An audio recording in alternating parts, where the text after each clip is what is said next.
그러니까 이제는 내가 나이가 70이 됐다. 그러면은 자식은 자식, 내 인생은 내 인생. 서로 분리해서 사는 거예요. 내가 늙어서 자식한테 기대서 자식한테 피해 안 주는 게 결국은 누구 도와주는 거야? 자식 도와주는 거예요. 혹시 여기 할머니, 할아버지들 중에, 할머니들 중에 내가 그런 의식이 있다.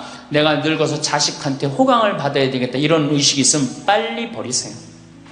이제 나 혼자 내 인생 살아가야 된다. 그게 가장 중요한 생각이에요. 그래야지 나중에 자식도 부모한테 계속 사랑을 할 수가 있어요. 가기만 하면 원망하고, 이번 추석 때도 그런 사람들 많을 거야. 많이 싸웠을 거야. 응? 옆집 할망구는 아들이 와갖고 냉면도 사주고 갈비도 사줬다는데, 나는 큰아들이 사줄래나 둘째 아들이 사줄래나 막내딸이 사줄래나, 근데 나한테 사주는 놈 한 놈 없다. 그러면 자식들이 지겨운 거예요. 하루 이틀 그 소리 하는 것도 아니고. 나는요, 냉면 먹고 싶으면요, 내 돈 주고 내가 가서 사 먹어요. 냉면 먹고 싶은 거 누구만 알아? 내가 지금 냉면 먹고 싶은 거 누구만 알아? 나만 아는 거야. 나만 아니까 누가 나한테 사줘야 돼? 내가 나한테 사줘야 되는 거야. 내가 나한테. 누구한테 그걸 사주기를 원해. 70, 80이 돼서. 그래서 제발 재산, 집, 자식한테 물려줄 생각하지 말고 집 은행에 담보로 맡기고 다 쓰다가 통장에 얼마만 남기고 주고? 이제 교육의 효과가 나옵니다. 500만 원만 남기고 죽어요. 모자라는 거는 뭘로 충당하면 돼? 부조금으로 충당하는 거예요. 그 죽을 땐 어떻게 죽어? 꼴가닥 죽으면 돼요. 자, 호주에서는 다른 사람 절대 안 만난 할머니가 돌아가셨는데 어떻게 6개월 동안 그 할머니가 죽었는지 아무도 모르는 거예요. 그래갖고 6개월 동안 냄새가 하도 나서 보니까 죽은 지 6개월 돼서 그때 발견한 거예요. 자식들도 뻐젓이 다 있는데, 자식이 있어도 부모 6개월, 1년 안 차가는 자식 많아요. 앞으로 여러분들도 그럴 거예요. 여러분들도. 진짜 중요한 건 누구야? 친구야, 친구. 여기 노인대학에 같은 반에 친구가 안 나오면 전화로도 한 통 해볼 거 아니야. 그럼 죽었는지 살았는지 꼴가닥 죽었는지 어떻게 했는지 알 거 아니에요. 내가 고해성사를 들어보면요, 내가 비산동에 있을 때 16,000명이었지. 교우들이. 고해성사 무지하게 많이 들어봤어요. 할머니들이 오면 고해성사의 100%가 다 며느리욕이에요. 며느리욕. 며느리가 얼마나 못되게 한 거 다 얘기해요. 그럼 내가 뭐라고 그래? 할머니, 요새 젊은 것들이 버릇이 없어서 예의 없이 자라서 그러니까 할머니가 이해하라고. 할머니, 며느리만 그런 게 아니라 다 그렇다. 그럼 며느리들은 들어오면 나한테 뭐라고 고해성사할 것 같아? 시어머니 때문에 미치겠다고 그러는 거예요. 시어머니 때문에. 그럼 내가 그 며느리들한테 뭐라고 그럴 것 같아요? 늙으면 다 그러니까, 니네 집만 그런 게 아니다. 늙으면 다 그러니까 신경 쓰지 말아라. 제가 그래요. 어쩔 수 없는 거예요. 어쩔 수 없는 거예요. 참 예수님. 네. 지금 우리 첫 강의 때는 우리가 지금 100년을 사는 시대가 왔다. 100년. 근데 대부분이 인생을 설계하는데 되게 어떻게 하느냐? 20살 때까지 공부하고 30살에 이거 준비해서 장가 가갖고 50까지 자식 다 키우고 60에 인생 설계를 대부분이 끝내요. 그러니까 우리나라는 이 40년 동안의 인생 설계가 자기가 돼 있는 분들이 거의 없어요. 40년 동안 내가 우리 말에 이런 게 있지. 노세 젊어 노세 늙어지면 못 노나니. 그런 노래 있죠. 노세 젊어 노세 늙어지면 못 노나니. 이게 1950년대 나온 노래예요. 근데 1950년대 평균 연령이 46세였어요. 그러니까 늙을 때까지 살았어, 못 살았어요? 60 동네에서 아까 말씀드렸듯이 하나둘이에요, 하나둘. 그러니까 노세 젊어 노세 늙어지면 못 노나니. 왜 못 놀아? 빨리 죽으니까. 근데 이 노래가 틀린 노래예요. 어떻게 불러야 되냐? 노세 늙어지면 안 죽나니. 안 죽어. 안 죽어. 그대로 가는 거예요. 그대로. 그러니까 노세 늙어지면 안 죽나니. 그러니까 이제 우리 할머니들은 자식들도 다 키웠고 노동도 끝났고 내가 말했듯이 할러데이, 휴가 받은 거, 인생의 휴가. 이 휴가 받은 이 인생 동안 뒷방에 쭈그리고 살 것이냐, 다녀보지 못한 데 다니고 먹고 싶은 거 못 먹은 거 먹고 다닐 거냐는 누가 결정하냐면 할머니들이 결정하는 거예요. 할머니들이. 예, 내가 남은 이 재산을 가지고 정말로 즐겁게 쓰다가 죽을 땐 정말 행복하게 죽을 거냐, 아니면 70부터 90까지 뒷방에 쭈그리고 앉아서 원망만 하고 저주만 하다가 죽을 거냐, 이게 차원이 굉장히 틀린 거예요. 그래서 우리가 인생을 한 번쯤 내 앞으로 20년이 남았다, 30년이 남았다, 이걸 한 번쯤 깊이 생각해 볼 필요가 있는 거예요. 그래서 이제 나이를 먹으면은 이제 뭐가 문제냐면은 외로움이 제일 먼저 찾아옵니다. OECD 국가 중에 우리나라가 노인 자살률이 1위입니다. 잘 사는 나라 중에 1위예요. 잘 사는 나라 중에 1위인데 일본보다 노인 자살률이 2배가 높아요. 일본보다. 우리가 1996년에는 10만 명당 할머니, 할아버지들이 자살하는 할머니들이 28명이었는데 2006년 10만 명당 50명이 훌쩍 넘어버려요. 50명이. 자식도 찾아오지 않고 특히 할머니나 할아버지 둘 중에 하나가 아파서 들어 눕거나 세상을 떠나면 급격히 우울해지는 거예요. 여기 우리 할머니들 아까 말씀 들어보니까 할아버지들 왜 안 모시고 왔냐고 그러니까 집 지켜야 된다고, 그리고 할머니들만 전부 다 오셨다고 그러는데, 우리 할머니들 지금 자식 걱정하고 자식 신경을 쓰는데 만약에 지금 할아버지가 돌아가시잖아요? 그럼 할머니들은 그날로 고아되는 거예요. 할아버지가 돌아가시는 날로 고아되는 거예요. 왜? 늙은 나랑 누가 밥, 아침, 점심, 저녁 같이 먹어줄 건데, 누가 나랑 같이 텔레비 봐줄 건데, 아무도 없어요. 오로지 남편이 있으니까 어떻게 같이 텔레비전도 보고 밥도 먹고. 혼자 먹는 거랑 같이 먹는 거랑 굉장한 차이가 나요. 혼자 먹는 거랑 같이 먹는 거랑. 그러니까 내가 내 남편이 죽었다, 그날로 고아되는 거예요. 그날로. 올 들어 일본에서 노인이 집에서 병간호하다가 배우자를 살해한 사건이 30건이 발생을 합니다. 그러니까 남편 주로 여자는 자기 남편이 쓰러져도 끝까지 그걸 보살피면서 살아요. 여자는. 근데 남자는요, 보살피다가 지치면요 죽여버려요. 그냥 너무너무 힘들으니까. 그러니까 제일 좋은 건 뭐야? 제일 좋은 거는 남편이 먼저 죽고 그 다음날 여자가 따라주는 게 제일 좋은 거예요. 네. 할아버지가 먼저 죽고 그 다음날 할머니가 따라주는 게 제일 좋은 거예요. 그러니까 할머니들이 쓰러지면 안 돼요. 할아버지들이 쓰러지면 이게 돌보는데 할머니들이 쓰러지면 안 돼요. 그래서 범행 후 대부분 뭐라 그래? 병간호가 너무 힘들었다, 지쳤다, 그렇게 얘기를 합니다. 올해 5월 26일에 부인을 살해한 할아버지가, 89살 할아버지가 85살짜리 할머니를 죽였어요. 이 할아버지가 대기업 출신으로서 정년퇴직하고 연금생활까지 버젓이 하는 할아버지예요. 근데 지난 작년 9월부터 부인이 파킨스병에 걸린 거예요. 부인이 우울증까지 이제 겹쳐갖고 한층 어려운 상황이 됐어요. 근데 할아버지가 정말로 성실하게 보살폈어요. 근데 3월 달에 할아버지가 이게 넘어져갖고 여기 대퇴부, 여기가 그냥 엉치뼈가 부러져 버린 거예요. 그러니까 이 병원 치료에도 불구하고 자꾸 힘들어지니까 어떻게 결국은 남에게 패 끼치니 차라리 죽는 게 낫다. 그러고 그냥 죽여버린 거예요. 근데 이때 이 판결이 어떻게 나왔느냐면은 할아버지가 할머니를 죽인 거를 엄중하게 추궁하면서도 부인이 병 때문에 이전과는 전혀 다른 사람이 된 것을 비관하여 동반 자살을 시도한 것에는 동정의 여지가 있다. 그러면서 3년 징역형을 하고 5년 집행유예를 내려요. 그러면서 마지막 할아버지한테 뭐라 그러냐면 할머니 명복을 빌어주라고. 그러니까 이제 감옥에는 안 넣는 거죠. 그래서 이제는 정말로 이 노년에 이게 지금 죽느냐 사느냐의 문제야. 외롭고 안 외로우냐의 문제. 이건 외로운 것처럼 무서운 병이 없어요. 제가 여기 생태마을에 이 혼자 밥 먹잖아요. 사정원에서 혼자 밥 먹어요. 그러면 혼자 밥 먹는 게 뭐가 재밌어요?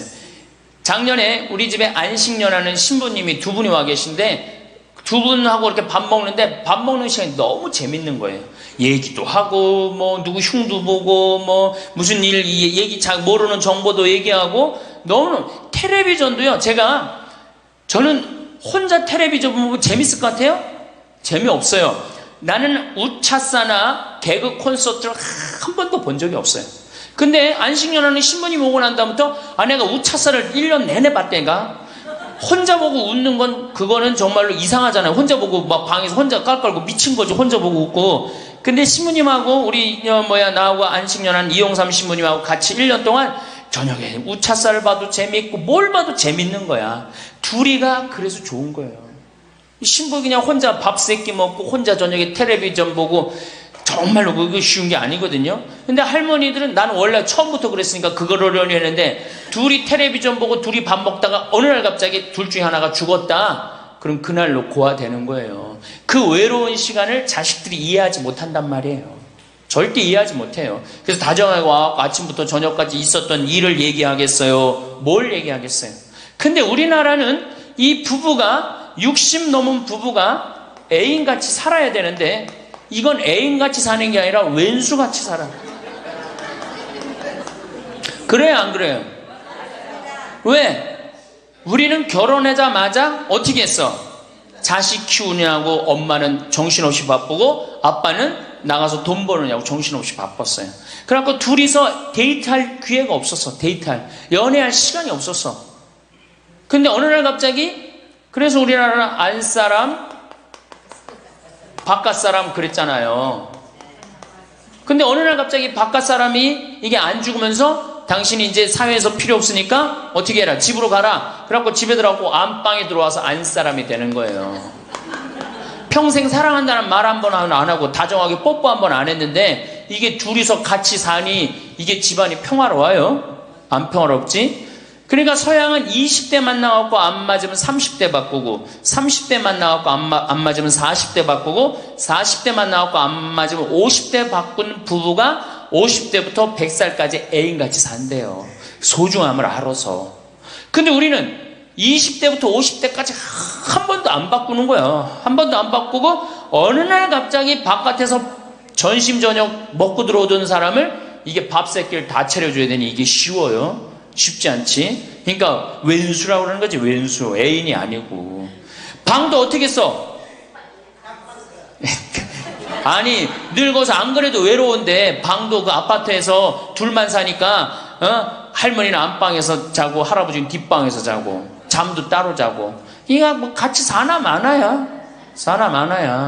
그 지금 우리 할머니들 보약을 해줘도 누구한테 해주는 게 제일 좋아요? 할아버지한테 해줘야 돼요. 다정하게 해줘야 돼요. 그 있는 것 자체만 해도 얼마나 큰 위안인데요. 제가 87년도에 이 노원에 있는 그러니까 옛날에 이 상계동, 하계동 이렇던데요. 거기 맹인 재활원이 있었어요. 근데 내가 맹인 재활원에 이렇게 거기서 이제 근무를 했었을 때 거기에 부부가 있었는데 남편이 죽었어요.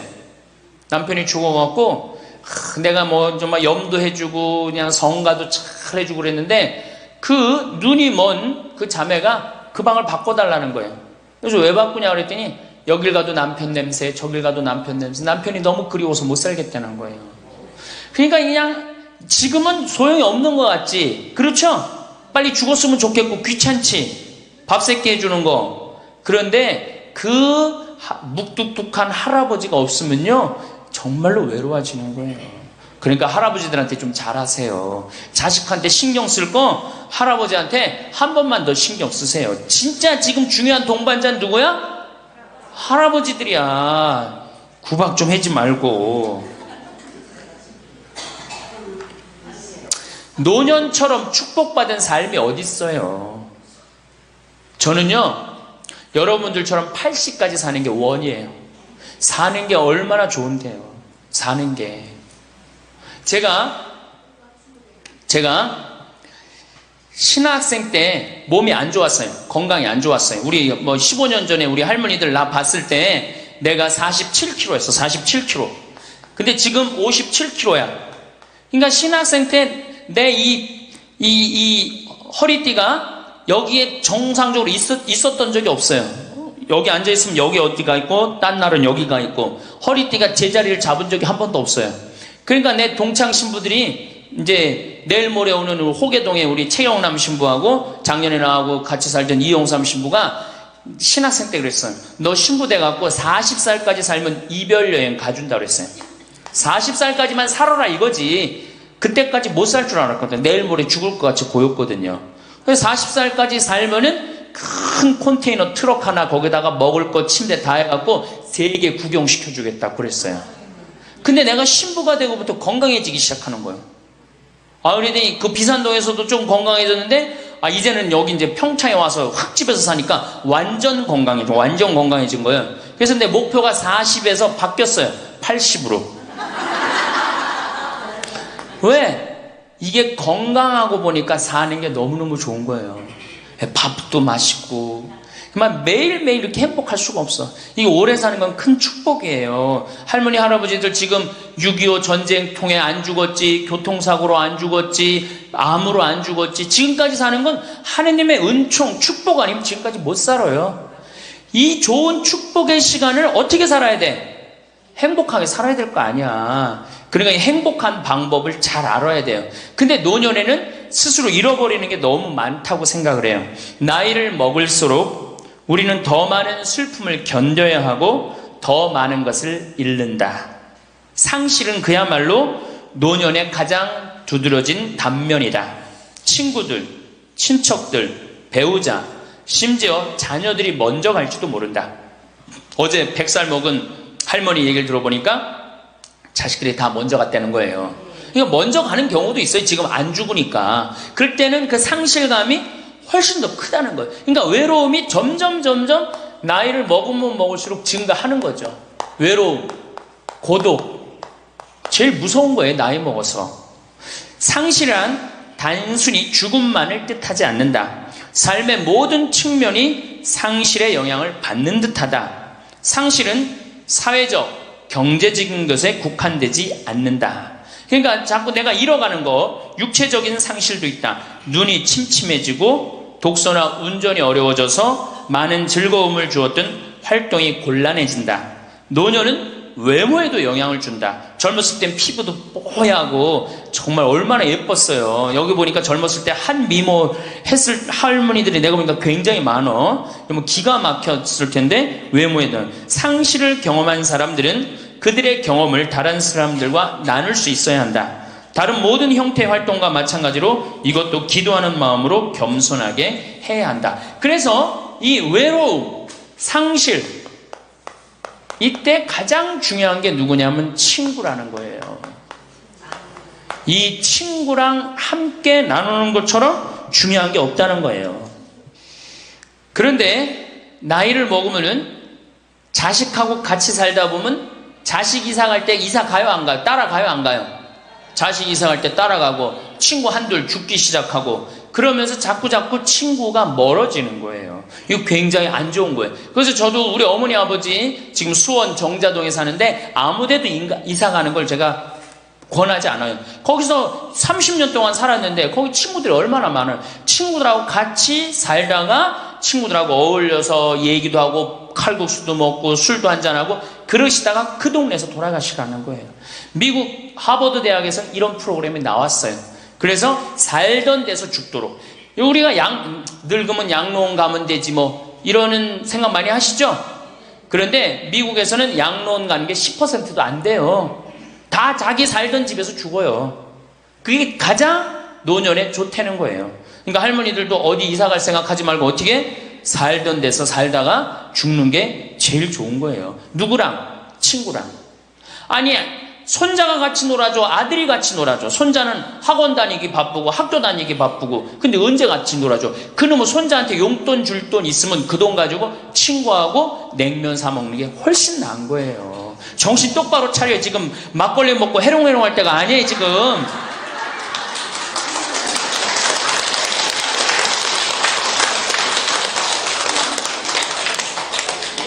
여기 비산동 노인대학 할머니들은 정말 행복한 분들이에요. 왜? 일주일에 한 번 나와서 또래 친구들하고 노래도 하고, 아까 보니까 또 마당에서 노래하고 막 강의도 안 들어오려고 막 그러다 보니까 이게 얼마나 중요한 건데, 일주일에 한 번 친구를 만나서 노래하고 춤도 추고, 이게 굉장히 중요한 거예요.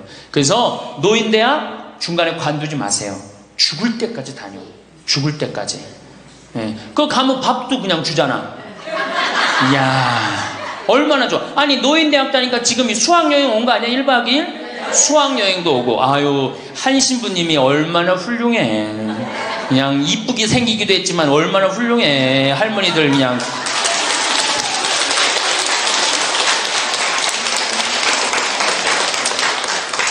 그래서 나는 우리나라 교육제도에 불만이 굉장히 많아요.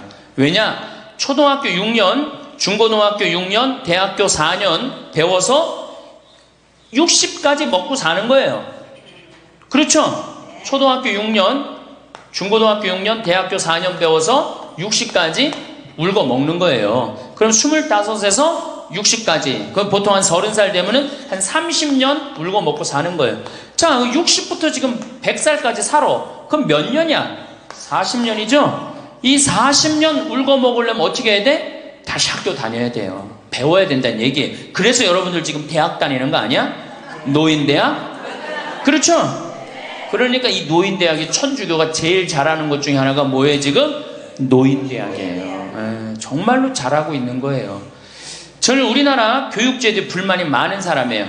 초등학교 6년, 중고등학교 6년, 대학교 4년을 배워서 60까지 산다면 60부터 100살까지 살려면 정규 학교가 생겨야 돼. 60부터 3년, 4년제 학교를 다녀야 돼. 그래서 지금 초등학교를 세우는 게 중요한 게 아니라 시니어, 노인 대학을 전부 다 동네마다 학교에 세워갖고 60살 되면은 아예 여기 의무 교육을 해야 돼. 4년 동안 배워갖고 나머지 100년, 40년 살 거를 재산 관리는 어떻게 하고, 건강 관리는 어떻게 하고, 친구 관리는 어떻게 하고, 본인이 이제까지 살아온 그 재능을 어떻게 키워주는 거. 그래서 이 학교 안 나오면 살지 말어. 100살까지. 그 60살 넘어서 이 학교, 정규학교 졸업하고 나면은 100살까지 살 자격증을 줘야 돼요. 그럼 모르고 그냥 살면 어떻게 해. 그래서 저는 이 정규학교, 우리나라가 진짜 훌륭한 나라 되려면은 60살 넘어서 동네마다 정규학교 난 세워야 된다고 생각해. 그리고 이 졸업장을 가져야만이 100살까지 살아야 돼요. 지금 한심하게 사는 할머니들 얼마나 많아요. 얼마 전에도 어떤 남편이 굉장히 훌륭한 남편인데 돌아가셨어요. 근데 재산을 확실하게 정리를 못하고 죽은 거예요. 그 할머니 혼자 남았는데 자식이 서로 재산 분가한다고 싸워갖고 재판에 걸어갖고 할머니가 여기 가서 재판정에 서고 저기 가서 재판정에 서고. 이게 학교를 졸업하지 못해서 그래. 이 정규 학교를. 우리나라가 이 정규 학교가 없어서 그래요. 그러니까 우리 할머니들은 이 학교를 다녀야 되는데 우리나라 지금 교육제도가 지금 안 하고 있잖아. 그러니까 안 하니까 성당에 정규 학교라도 노인대학 다니라 이거예요. 절대 관두지 마세요.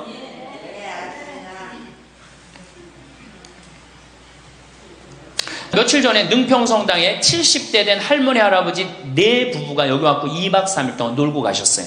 네 부부가 바나 다 갖고 오고 쌀 반찬 다 갖고 왔어. 그럼 비싸지도 않지. 하루에 뭐 잠자는 거 하면 4만 원 5만 원이면 되니까 그 4일 동안 여기 와갖고 얼마나 근사하게 놀고 갔는지 몰라요.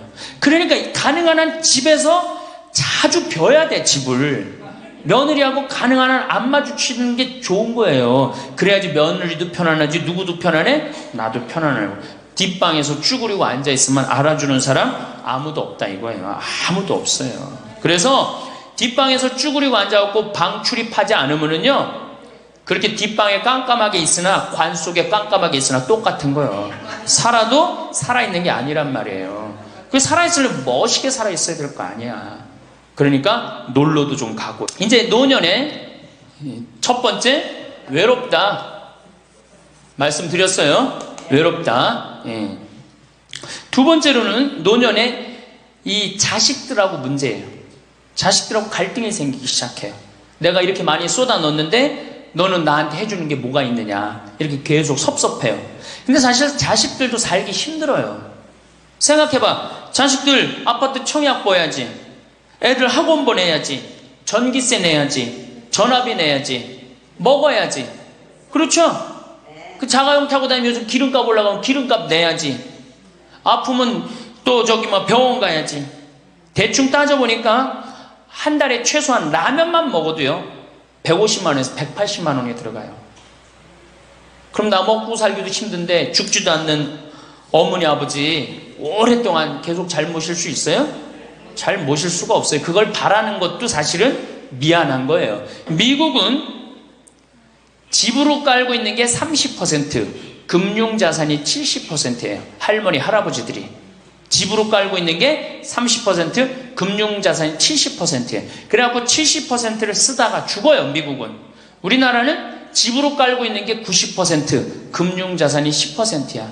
그러니까 뭐 하고 싶어도 돈 있어요, 없어요? 돈이 없는 거야. 오로지 뭐만 하나 쥐고 앉아있는 거야? 집만 하나 쥐고 앉아있는 거야. 그 쥐고 앉아서 죽을 때 누구한테 물려주려고? 자식한테 물려주려고. 그런데 문제는 뭐냐? 자식이 그 집을 물려받을 때 몇 살이에요? 70이에요. 내가 90에서 지금 대개 100살에 죽는단 말이야. 그럼 자식이 몇 살에 그 집 물려받아? 70에 물려받아. 70에 물려받은 의미가 있어요, 없어요?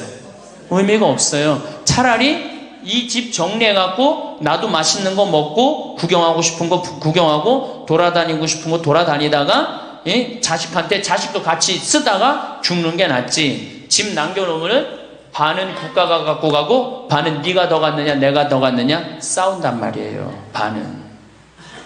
우리 어머니 아버지를 제가 작년에 성지순례를 모시고 왔어요. 근데 어머니 아버지한테 그랬어. 어머니, 예수님 태어난 데는 봐야 될 거 아니냐. 아버지, 이 교황님 사는 베드로 성전은 봐야 될 거 아니야. 그렇게 신앙생활을 했으면은. 근데 아버님이 77, 어머니가 75이었을 때 내가 모시고 왔어요. 그랬더니 아버지, 어머니가 그러는 거야. 아유, 길에서 죽기 싫다는 거예요. 비행기 14시간 타기 싫다는 거예요. 우리 외삼촌이 미국에 가서 돌아가셨거든요. 여행 갔다가. 그래서 내가 그랬어요. 걱정하지 말라고. 그리고 자식들이 이미 돈을 다 모아놨기 때문에 어머니 아버지 이거 취소하면 안 된다고. 그래 3달 전에 가서 말씀을 드리니 2달 전에 집에 가보니까 어머니 아버지가 손잡고 산에 올라갔다 내려갔다 하더라고. 길에서 안 죽으려고. 한 달 전에 가보니까 여행 옷 다 입고 뭐 운동화도 다 했어요. 제가 여행을 모시고 갔는데 비행기에선 잘 자고 중간에 뭐 2번에 밥 나오네 2번 다 먹고 또 잘 주무시고 성지에 딱 그 순례를 하는데 제일 먼저 일어나고 제일 앞장서서 걸어가고 제일 잘 먹는 거. 잠도 잘 자고. 누가 77이라고 그래요. 그래갖고 토요일날 밤 10시에 집에 들어왔어요. 한국에 들어와갖고 나하고 한 15분이 우리 어머니 아버지하고 성주순례를 갔는데 다음날 10시에 내가 전화를 했어요. 10시에 전화를 했는데 성주순례 갔다 온 분들 다 괜찮은가 확인했는데 다 비몽사몽 전화를 받는 거예요. 40대 50대 된 분들이 갔었는데 근데 집에 전화했는데 어머니 아버지가 전화를 안 받는 거예요. 걱정이 되고 계속 전화를 했는데 2시에 이제 통화가 됐어요. 아유, 왜 전화 안 받느냐고. 아버지는 약수터에 물 들어가고요, 어머니는 머리하러 가신 거야. 그렇게 13일 동안을 여행을 갔다 오고 다음 날도 안 죽어요. 지금 77, 75 말도 아니에요. 그렇게 모시고 여행을 갔다 왔더니 지난달에 내가 집에 가고 어머니 아버지하고 전심 같이 갈비 먹었어요. 그야말로 갈비를 먹는데 어머니가 그러는 거예요. 신부님, 작년에 신부님이 저기 막 성주순례 유럽 갔다 온다고 여행 가방을 이쁜 걸 사주었는데 집에 그 여행 가방이 이렇게 앉아 있는데 여행 가방이 너무 아깝다고. 저 여행 가방이 또 가자 이거지. 그래서 제가 그랬어요. 알았다고. 올해는 경제가 어려우니까 내년에 내가 모시고 가겠다고. 그래서 내년 모시고 갈 계획이에요. 왜? 이제는 인생이 휴가란 말이야. 휴가니까 정말로 인생을 즐겁게 살고 좀 하느님께 영광 드리고 감사하면서 살다가 떠날 때 부조금은 어머니의 이름으로 부조금이 들어오면 어머니 이름으로 과원에 집 한 채 줘줄 거고, 아버지가 돌아가시면 아버지 이름으로 집 한 채 드리고, 그리고 아무것도 남기지 않고 가시는 거예요. 그게 멋있는 거예요. 그러니까 제발 욕심을 버리세요. 내 자식, 내 새끼 이 욕심을 버려. 우리가 하늘나라를 지향하는 사람들 아니야? 근데 뭐 이렇게 세상에 욕심이 많아. 하늘나라에 지향하는 사람들이. 그래서 우리 할머니들 제발 내가 자식한테 집 물려준다는 생각하지 말고, 그거 아까 조사해보니까 4억에서 5억 정도 한다며요.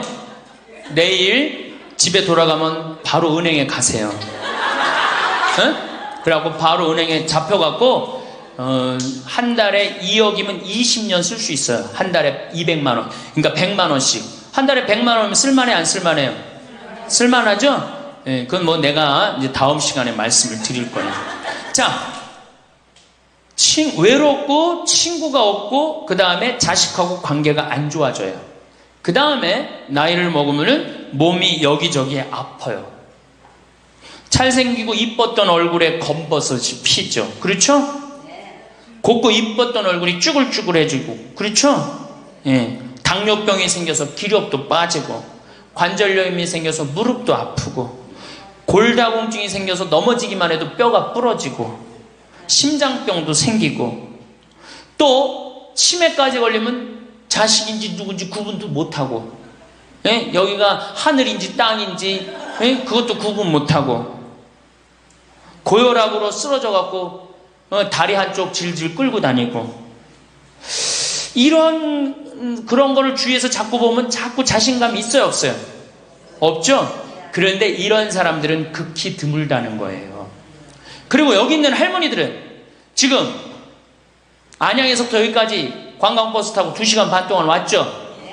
그러니까 여기 있는 할머니들은 적어도 100살까지 전혀 문제없이 살 할머니들이에요. 100살까지. 왜? 지금 근력은 100살까지 관리만 잘하면 100살까지 산단 말이에요. 관리만. 그리고 살다가 죽을 때는 어떻게 죽을 수 있는 가능성이 많은 할머니들이야? 꼴까닥 죽을 수 있는 가능성이 많은 할머니들이에요. 자, 그러니까 할머니들이 이제 운동을 잘 하셔야 돼요. 그냥 늙었다고 난 늙었다 이걸로 끝나는 게 아니에요.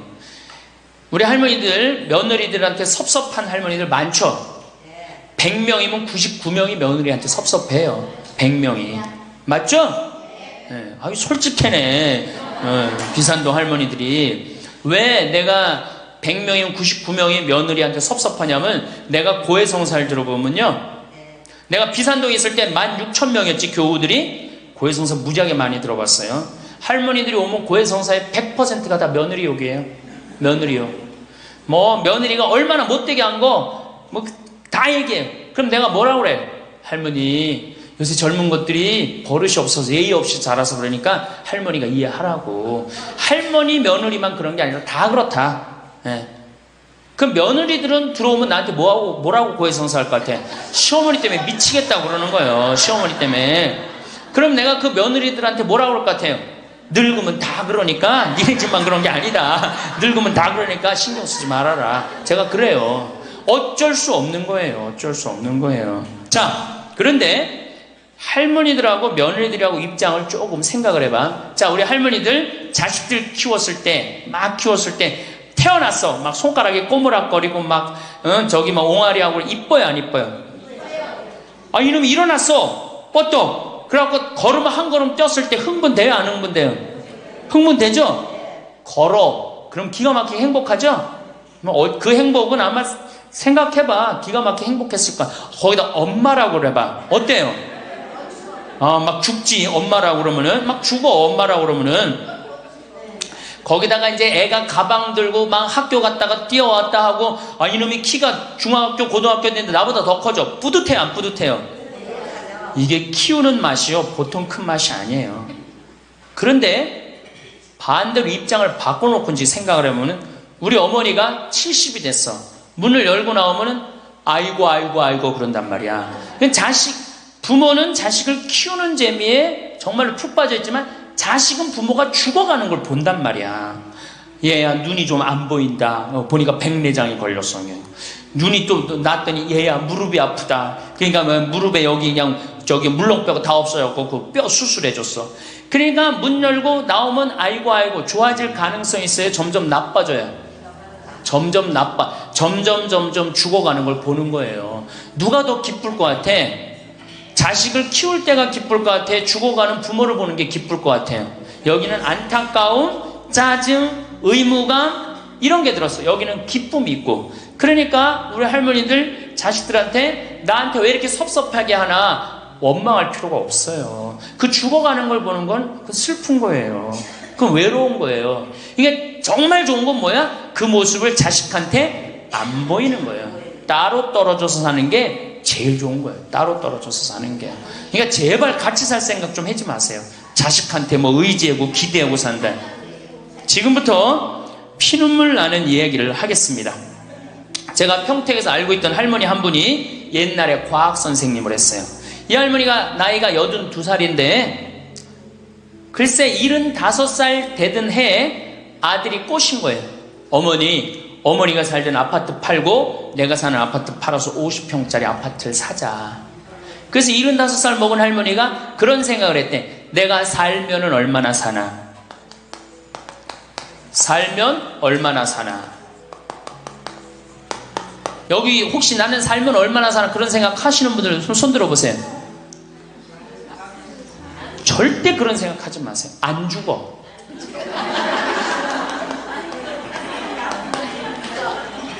얼마 전에 102살 먹은 할머니한테 인터뷰를 했어요. 기자가. 할머니 제일 후회스러운 게 뭐예요? 그랬더니 70살에 그랬대. 내가 살면 얼마나 사나? 내일 모레면 죽겠지. 내일 모레면 죽겠지. 그런 생각을 했대요. 그래서 자식들이 어머니 어디 여행 갑시다. 그럼 내가 살면 얼마나 사는데 무슨 여행이냐. 니네들이나 갔다 와라. 난 여기 있을 테니까. 그러는데 80이 돼도 안 죽더래요. 80이 돼갖고 그런 생각을 했대. 이젠 진짜 내일 모레면 죽을 거다. 내일 모레면 죽을 거다. 어머니 내가 갈비 사드릴 테니까 갈비 니네나 먹으러 가라. 난 내일 모레면 죽을 건데 무슨 갈비가 필요하냐. 그리고 뒷방에 있었다는 거예요. 근데 90이 됐는데 그때도 안 죽더래요. 그래갖고 90이 돼갖고 진짜 내일 모레면 죽을 거다. 진짜 내일 모레. 그리고 100살까지 산 거예요. 이 할머니가. 제일 후회되는 게 뭐냐 그러니까 30년 동안 내일 모레면 죽을 거다. 그리고 뒷방에 앉아있던 게 제일 후회된다는 거예요. 30년이 짧은 세월이에요? 그 30년 동안 돌아다니고 먹고 싶은 거 먹고 만나고 싶은 친구 만나고 노인대학에 나오면 춤 시간도 있죠. 춤도 추고 박수도 치고 그랬으면 그 30년이 축복의 30년이야? 저주의 30년이야? 축복이죠? 근데 그 할머니는 어떻게 사는 거야? 저주의 30년을 사는 거예요. 어쨌든 이 할머니가 내가 살면 얼마나 사나 손자 얼굴이나 보고 자식이나 밥이나 먹고 같이 살아야 되겠다. 그리고 그 집을 팔아갖고 아들 이름으로 다 해주고 들어온 거예요. 들어오는 순간 자식하고 살아요? 누구하고 살아요? 며느리하고 살죠. 며느리가 그동안 시어머니하고 안 살았는데 학교 선생님을 했으니 얼마나 꼬장꼬장해요. 챙견을 얼마나 하겠어. 이거 챙견 저거 챙견. 그래 며느리 미쳐 안 미쳐?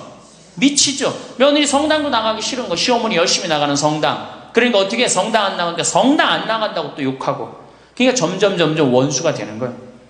그러니까 며느리가 나 어머니랑 밥 먹는 거 체하니까 안 된다. 어머니 들어가갖고 방에서 들어가 먹어라. 밥도 같이 못 먹는 방에 들어가고 혼자 먹는 거예요. 손자하고 밥 먹으려고 합쳤는데 구박을 받는 거지. 하루는 날 찾아갖고 신부님 머리 좀 만져보라는 거예요. 머리를 만져보니까 혹이 이렇게 2개가 났어. 보온병으로 며느리가 때린 거예요. 아니 60 먹은 며느리가 80 먹은 며느리랑 싸우면은 누가 이겨요? 60 먹은 며느리가 이기게 돼 있어요. 30대 며느리는 울면서 참지만 60대 된 며느리는 안 참아요. 같이 싸우지.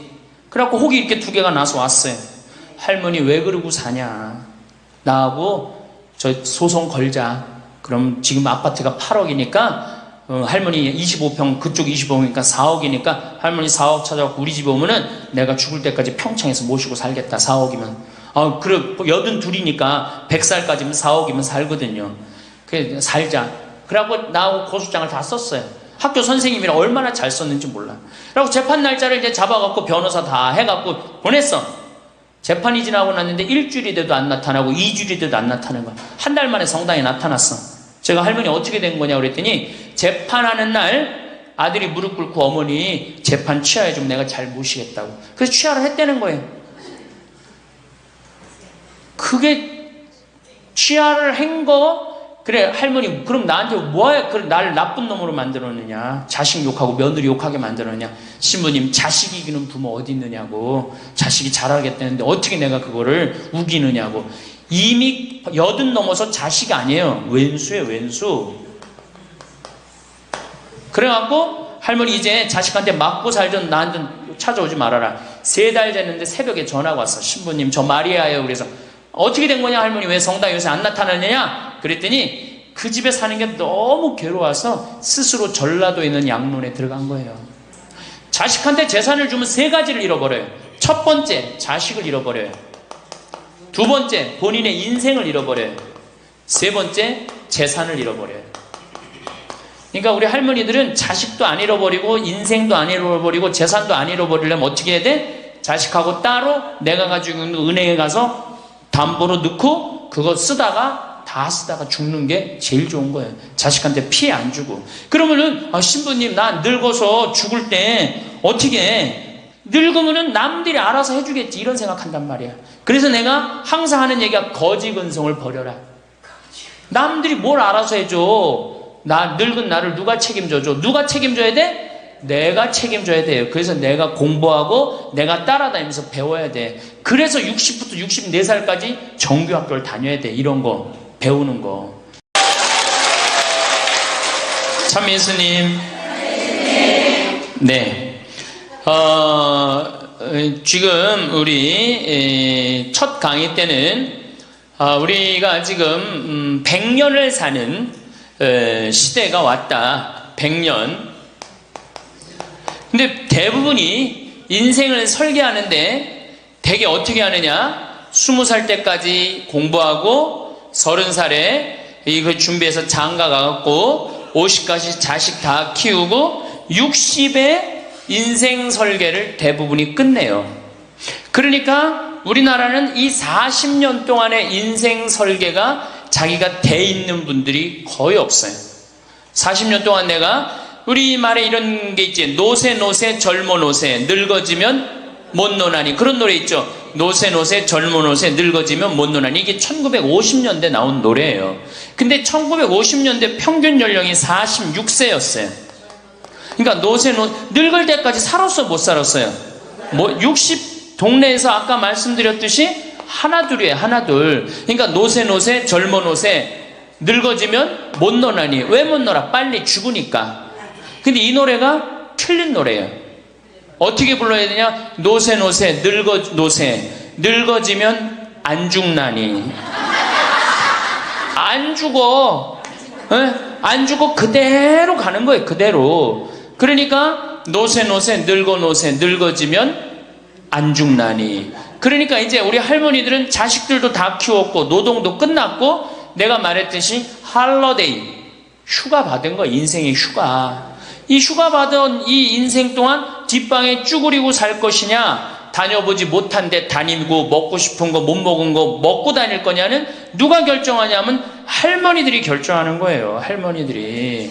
네. 내가 남은 이 재산을 가지고 정말로 즐겁게 쓰다가 죽을 땐 정말 행복하게 죽을 거냐, 아니면 70부터 90까지 뒷방에 쭈그리고 앉아서 원망만 하고 저주만 하다가 죽을 거냐. 이게 차원이 굉장히 틀린 거예요. 그래서 우리가 인생을 한 번쯤 내 앞으로 20년이 남았다, 30년이 남았다, 이걸 한 번쯤 깊이 생각해 볼 필요가 있는 거예요. 그래서 이제 나이를 먹으면은 이제 뭐가 문제냐면은 외로움이 제일 먼저 찾아옵니다. OECD 국가 중에 우리나라가 노인 자살률이 1위입니다. 잘 사는 나라 중에 1위예요. 잘 사는 나라 중에 1위인데 일본보다 노인 자살률이 2배가 높아요. 일본보다. 우리가 1996년에는 10만 명당 할머니 할아버지들이 자살하는 할머니들이 28명이었는데 2006년 10만 명당 50명이 훌쩍 넘어버려요. 50명이. 자식도 찾아오지 않고 특히 할머니나 할아버지 둘 중에 하나가 아파서 들어 눕거나 세상을 떠나면 급격히 우울해지는 거예요. 여기 우리 할머니들 아까 뭐 말씀 들어보니까 할아버지들 왜 안 모시고 왔냐고 그러니까 집 지켜야 된다고, 그리고 할머니들만 전부 다 오셨다고 그러는데, 우리 할머니들 지금 뭐 자식 걱정하고 자식 신경을 쓰는데, 만약에 지금 할아버지가 돌아가시잖아요? 그럼 할머니들은 그날로 고아되는 거예요. 할아버지가 돌아가시는 날로 고아되는 거예요. 왜? 늙은 나랑 누가 밥 아침 점심 저녁 같이 먹어줄 건데, 누가 나랑 같이 텔레비 봐줄 건데, 아무도 없어요. 오로지 남편이 있으니까 어떻게 같이 텔레비전도 보고 밥도 먹고. 혼자 먹는 거랑 같이 먹는 거랑 굉장한 차이가 나요. 혼자 먹는 거랑 같이 먹는 거랑. 그러니까 내가 내 남편이 죽었다, 그날로 고아되는 거예요. 그날로. 올 들어 일본에서 노인이 집에서 병간호하다가 배우자를 살해한 사건이 30건이 발생을 합니다. 그러니까 남편 주로 여자는 자기 남편이 쓰러져도 끝까지 그걸 보살피면서 살아요. 여자는. 근데 남자는요, 보살피다가 지치면요 죽여버려요. 그냥 너무너무 힘들으니까. 그러니까 제일 좋은 건 뭐야? 제일 좋은 거는 남편이 먼저 죽고 그 다음날 여자가 따라주는 게 제일 좋은 거예요. 네. 할아버지가 먼저 죽고 그 다음날 할머니가 따라주는 게 제일 좋은 거예요. 그러니까 할머니들이 쓰러지면 안 돼요. 할아버지들이 쓰러지면 이게 돌보는데 할머니들이 쓰러지면 안 돼요. 그래서 범행 후 대부분 뭐라 그래? 병간호가 너무 힘들었다, 지쳤다, 그렇게 얘기를 합니다.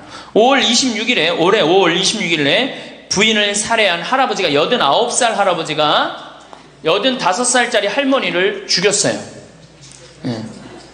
이 할아버지가 대기업 출신으로서 정년퇴직하고 연금생활까지 버젓이 하는 할아버지예요. 근데 지난 작년 9월부터 부인이 파킨스병에 걸린 거예요. 부인이 우울증까지 이제 겹쳐갖고 한층 어려운 상황이 됐어요. 근데 할아버지가 정말로 성실하게 보살폈어요. 근데 3월 달에 할아버지가 이게 넘어져갖고 여기 대퇴부, 여기가 그냥 엉치뼈가 부러져 버린 거예요. 그러니까 이 병원 치료에도 불구하고 자꾸 힘들어지니까 어떻게 결국은 남에게 패 끼치니 차라리 죽는 게 낫다. 그러고 그냥 죽여버린 거예요. 근데 이때 이 판결이 어떻게 나왔느냐 하면은, 할아버지가 할머니를 죽인 거를 엄중하게 추궁하면서도 부인이 병 때문에 이전과는 전혀 다른 사람이 된 것을 비관하여 동반 자살을 시도한 것에는 동정의 여지가 있다. 그러면서 3년 징역형을 하고 5년 집행유예를 내려요. 그러면서 마지막 할아버지한테 뭐라고 그러냐면 할머니 명복을 빌어주라고. 그러니까 이제 감옥에는 안 넣은 거죠. 그래서 이제는 정말로 이 노년에 이게 지금 죽느냐 사느냐의 문제야. 외롭고 안 외로우냐의 문제. 이거 외로운 것처럼 무서운 병이 없어요. 제가 여기 생태마을에 혼자 밥 먹잖아요. 사정안에서 혼자 밥 먹어요. 그러면 혼자 밥 먹는 게 뭐가 재밌어요? 작년에 우리 집에 안식년하는 신부님이 2분이 와 계신데, 2분하고 이렇게 밥 먹는데 밥 먹는 시간이 너무 재밌는 거예요. 얘기도 하고 누구 흉도 보고 무슨 일 얘기 잘 모르는 정보도 얘기하고, 너무 텔레비전도요. 저는 혼자 텔레비전 보면 재밌을 것 같아요? 재미없어요. 나는 우차사나 개그 콘서트를 한 번도 본 적이 없어요. 근데 안식년하는 신부님 오고 난 다음부터 내가 우차사를 1년 내내 봤다니까. 혼자 보고 웃는 건 그거는 정말로 이상하잖아요. 혼자 보고 막 방에서 혼자 깔깔고 미친 거죠. 혼자 보고 웃고. 근데 신부님하고 우리 나하고 안식년한 이용삼 신부님하고 같이 1년 동안 저녁에 우차사를 봐도 재밌고 뭘 봐도 재밌는 거야. 둘이가 그래서 좋은 거예요. 신부 그냥 혼자 밥 세끼 먹고 혼자 저녁에 텔레비전 보고, 정말로 그거 쉬운 게 아니거든요. 근데 할머니들은, 나는 원래 처음부터 그랬으니까 그거를 하려는데, 둘이 텔레비전 보고 둘이 밥 먹다가 어느 날 갑자기 둘 중에 하나가 죽었다. 그럼 그날로 고아되는 거예요. 그 외로운 시간을 자식들이 이해하지 못한단 말이에요. 절대 이해하지 못해요. 그래서 다정하고 아침부터 저녁까지 있었던 일을 얘기하겠어요? 뭘 얘기하겠어요? 근데 우리나라는 이 부부가 60 넘은 부부가 애인같이 살아야 되는데, 이건 애인같이 사는 게 아니라 왼수같이 살아. 그래요 안 그래요? 왜? 우리는 결혼하자마자 어떻게 했어? 자식 키우느냐고 엄마는 정신없이 바쁘고 아빠는 나가서 돈 버느냐고 정신없이 바빴어요. 그래갖고 둘이서 데이트할 기회가 없었어. 연애할 시간이 없었어. 근데 어느 날 갑자기, 그래서 우리나라는 안사람 바깥사람 그랬잖아요. 근데 어느 날 갑자기 바깥사람이 이게 안 죽으면서 당신이 이제 사회에서 필요 없으니까 어떻게 해라, 집으로 가라. 그래갖고 집에 들어가고 안방에 들어와서 안사람이 되는 거예요. 평생 사랑한다는 말 한 번 안 하고 다정하게 뽀뽀 한 번 안 했는데 이게 둘이서 같이 사니 이게 집안이 평화로워요? 안 평화롭지? 그러니까 서양은 20대 만나갖고 안 맞으면 30대 바꾸고, 30대 만나갖고 안 맞으면 40대 바꾸고, 40대 만나갖고 안 맞으면 50대 바꾼 부부가 50대부터 100살까지 애인같이 산대요. 소중함을 알아서. 근데 우리는 20대부터 50대까지 한 번도 안 바꾸는 거야. 한 번도 안 바꾸고 어느 날 갑자기 바깥에서 전심 저녁 먹고 들어오던 사람을 이게 밥 새끼를 다 차려줘야 되니 이게 쉬워요? 쉽지 않지. 그러니까 왼수라고 그러는 거지. 왼수, 애인이 아니고. 방도 어떻게 써? 아니, 늙어서 안 그래도 외로운데 방도 그 아파트에서 둘만 사니까 할머니는 안방에서 자고 할아버지는 뒷방에서 자고 잠도 따로 자고. 이거 뭐 같이 사나 마나야. 그 지금 우리 할머니들 보약을 해줘도 누구한테 해주는 게 제일 좋아요? 할아버지한테 해줘야 돼요. 다정하게 해줘야 돼요. 그 있는 것 자체만 해도 얼마나 큰 위안인데요. 제가 87년도에 이 노원에 있는 그러니까 옛날에 이 상계동, 하계동 이렇던데요. 거기 맹인 재활원이 있었어요.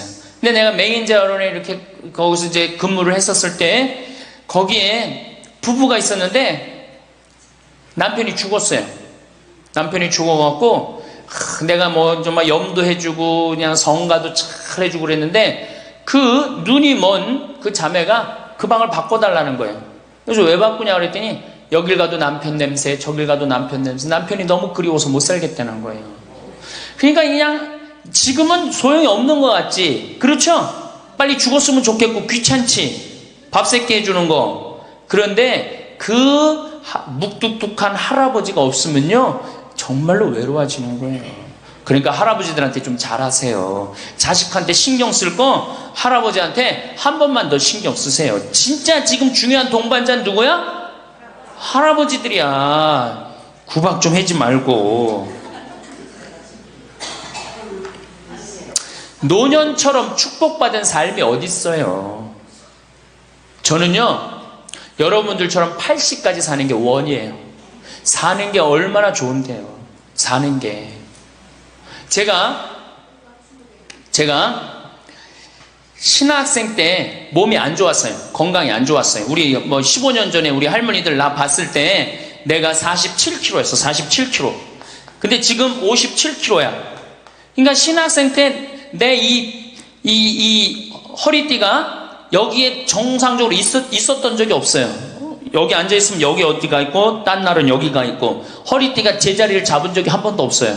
그러니까 내 동창 신부들이 이제 내일 모레 오는 호계동에 우리 최영남 신부하고 작년에 나하고 같이 살던 이용삼 신부가 신학생 때 그랬어요. 너 신부 돼갖고 40살까지 살면 이별여행 가준다 그랬어요. 40살까지만 살아라 이거지. 그때까지 못 살 줄 알았거든. 내일 모레 죽을 것 같이 보였거든요. 그래서 40살까지 살면은 큰 컨테이너 트럭 하나 거기다가 먹을 거 침대 다 해갖고 세계 구경시켜주겠다 그랬어요. 근데 내가 신부가 되고부터 건강해지기 시작하는 거예요. 그러더니 그 비산동에서도 좀 건강해졌는데 이제는 여기 이제 평창에 와서 흙집에서 사니까 완전 건강해진 거예요. 그래서 내 목표가 40에서 바뀌었어요. 80으로. 왜? 이게 건강하고 보니까 사는 게 너무너무 좋은 거예요. 밥도 맛있고 그만 매일매일 이렇게 행복할 수가 없어. 이게 오래 사는 건 큰 축복이에요. 할머니 할아버지들 지금 6.25 전쟁 통해 안 죽었지, 교통사고로 안 죽었지, 암으로 안 죽었지, 지금까지 사는 건 하느님의 은총 축복 아니면 지금까지 못 살아요. 이 좋은 축복의 시간을 어떻게 살아야 돼? 행복하게 살아야 될 거 아니야. 그러니까 행복한 방법을 잘 알아야 돼요. 근데 노년에는 스스로 잃어버리는 게 너무 많다고 생각을 해요. 나이를 먹을수록 우리는 더 많은 슬픔을 견뎌야 하고 더 많은 것을 잃는다. 상실은 그야말로 노년의 가장 두드러진 단면이다. 친구들, 친척들, 배우자, 심지어 자녀들이 먼저 갈지도 모른다. 어제 100살 먹은 할머니 얘기를 들어보니까 자식들이 다 먼저 갔다는 거예요. 그러니까 먼저 가는 경우도 있어요. 지금 안 죽으니까. 그럴 때는 그 상실감이 훨씬 더 크다는 거예요. 그러니까 외로움이 점점 나이를 먹으면 먹을수록 증가하는 거죠. 외로움, 고독. 제일 무서운 거예요. 나이 먹어서. 상실한 단순히 죽음만을 뜻하지 않는다. 삶의 모든 측면이 상실의 영향을 받는 듯하다. 상실은 사회적, 경제적인 것에 국한되지 않는다. 그러니까 자꾸 내가 잃어가는 거, 육체적인 상실도 있다. 눈이 침침해지고 독서나 운전이 어려워져서 많은 즐거움을 주었던 활동이 곤란해진다. 노년은 외모에도 영향을 준다. 젊었을 땐 피부도 뽀얗고 정말 얼마나 예뻤어요. 여기 보니까 젊었을 때 한 미모 했을 할머니들이 내가 보니까 굉장히 많어. 그러면 기가 막혔을 텐데 외모에는. 상실을 경험한 사람들은 그들의 경험을 다른 사람들과 나눌 수 있어야 한다. 다른 모든 형태의 활동과 마찬가지로 이것도 기도하는 마음으로 겸손하게 해야 한다. 그래서 이 외로움, 상실, 이때 가장 중요한 게 누구냐면 친구라는 거예요. 이 친구랑 함께 나누는 것처럼 중요한 게 없다는 거예요. 그런데 나이를 먹으면은 자식하고 같이 살다 보면 자식 이사 갈 때 이사 가요 안 가요? 따라가요 안 가요? 자식 이사 갈 때 따라가고 친구 한둘 죽기 시작하고 그러면서 자꾸 친구가 멀어지는 거예요. 이거 굉장히 안 좋은 거예요. 그래서 저도 우리 어머니 아버지 지금 수원 정자동에 사는데 아무데도 이사 가는 걸 제가 권하지 않아요. 거기서 30년 동안 살았는데 거기 친구들이 얼마나 많아요. 친구들하고 같이 살다가 친구들하고 어울려서 얘기도 하고 칼국수도 먹고 술도 한잔하고 그러시다가 그 동네에서 돌아가시라는 거예요. 미국 하버드 대학에서 이런 프로그램이 나왔어요. 그래서 살던 데서 죽도록. 우리가 늙으면 양로원 가면 되지 뭐 이러는 생각 많이 하시죠? 그런데 미국에서는 양로원 가는 게 10%도 안 돼요. 다 자기 살던 집에서 죽어요. 그게 가장 노년에 좋다는 거예요. 그러니까 할머니들도 어디 이사 갈 생각하지 말고 어떻게 살던 데서 살다가 죽는 게 제일 좋은 거예요. 누구랑? 친구랑. 아니 손자가 같이 놀아줘, 아들이 같이 놀아줘. 손자는 학원 다니기 바쁘고 학교 다니기 바쁘고 근데 언제 같이 놀아줘? 그놈은 손자한테 용돈 줄 돈 있으면 그 돈 가지고 친구하고 냉면 사 먹는 게 훨씬 나은 거예요. 정신 똑바로 차려. 지금 막걸리 먹고 해롱해롱 할 때가 아니에요 지금.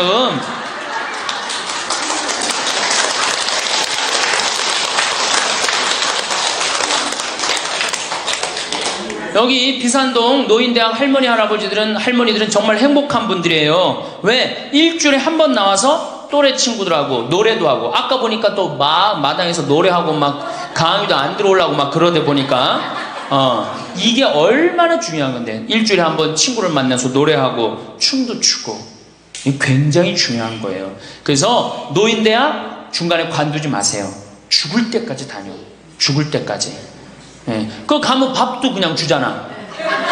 이야, 얼마나 좋아. 아니 노인대학 다니까 지금 수학여행 온 거 아니야? 1박 2일? 수학여행도 오고. 아유, 한 신부님이 얼마나 훌륭해. 그냥 이쁘게 생기기도 했지만 얼마나 훌륭해. 할머니들 그냥.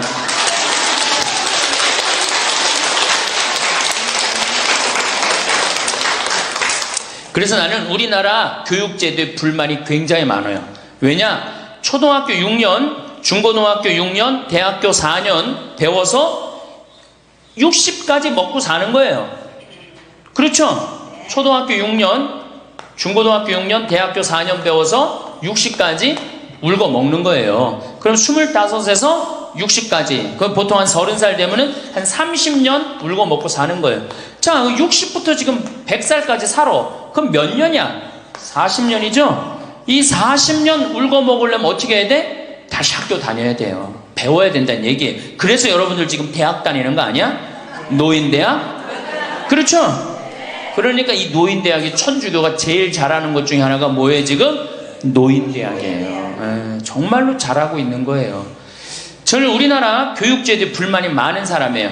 초등학교 6년, 중고등학교 6년, 대학교 4년을 배워서 60까지 산다면 60부터 100살까지 살려면 정규학교가 생겨야 돼. 60부터 3년, 4년제 학교를 다녀야 돼. 그래서 지금 초등학교를 세우는 게 중요한 게 아니라 시니어, 노인 대학을 전부 다 동네마다 학교에 세워갖고 60살 되면은 아예 여기 의무 교육을 해야 돼. 4년 동안 배워갖고 나머지 100년, 40년 살 거를 재산 관리는 어떻게 하고, 건강 관리는 어떻게 하고, 친구 관리는 어떻게 하고, 본인이 이제까지 살아온 그 재능을 어떻게 키워주는 거. 그래서 이 학교 안 나오면 살지 말어, 100살까지.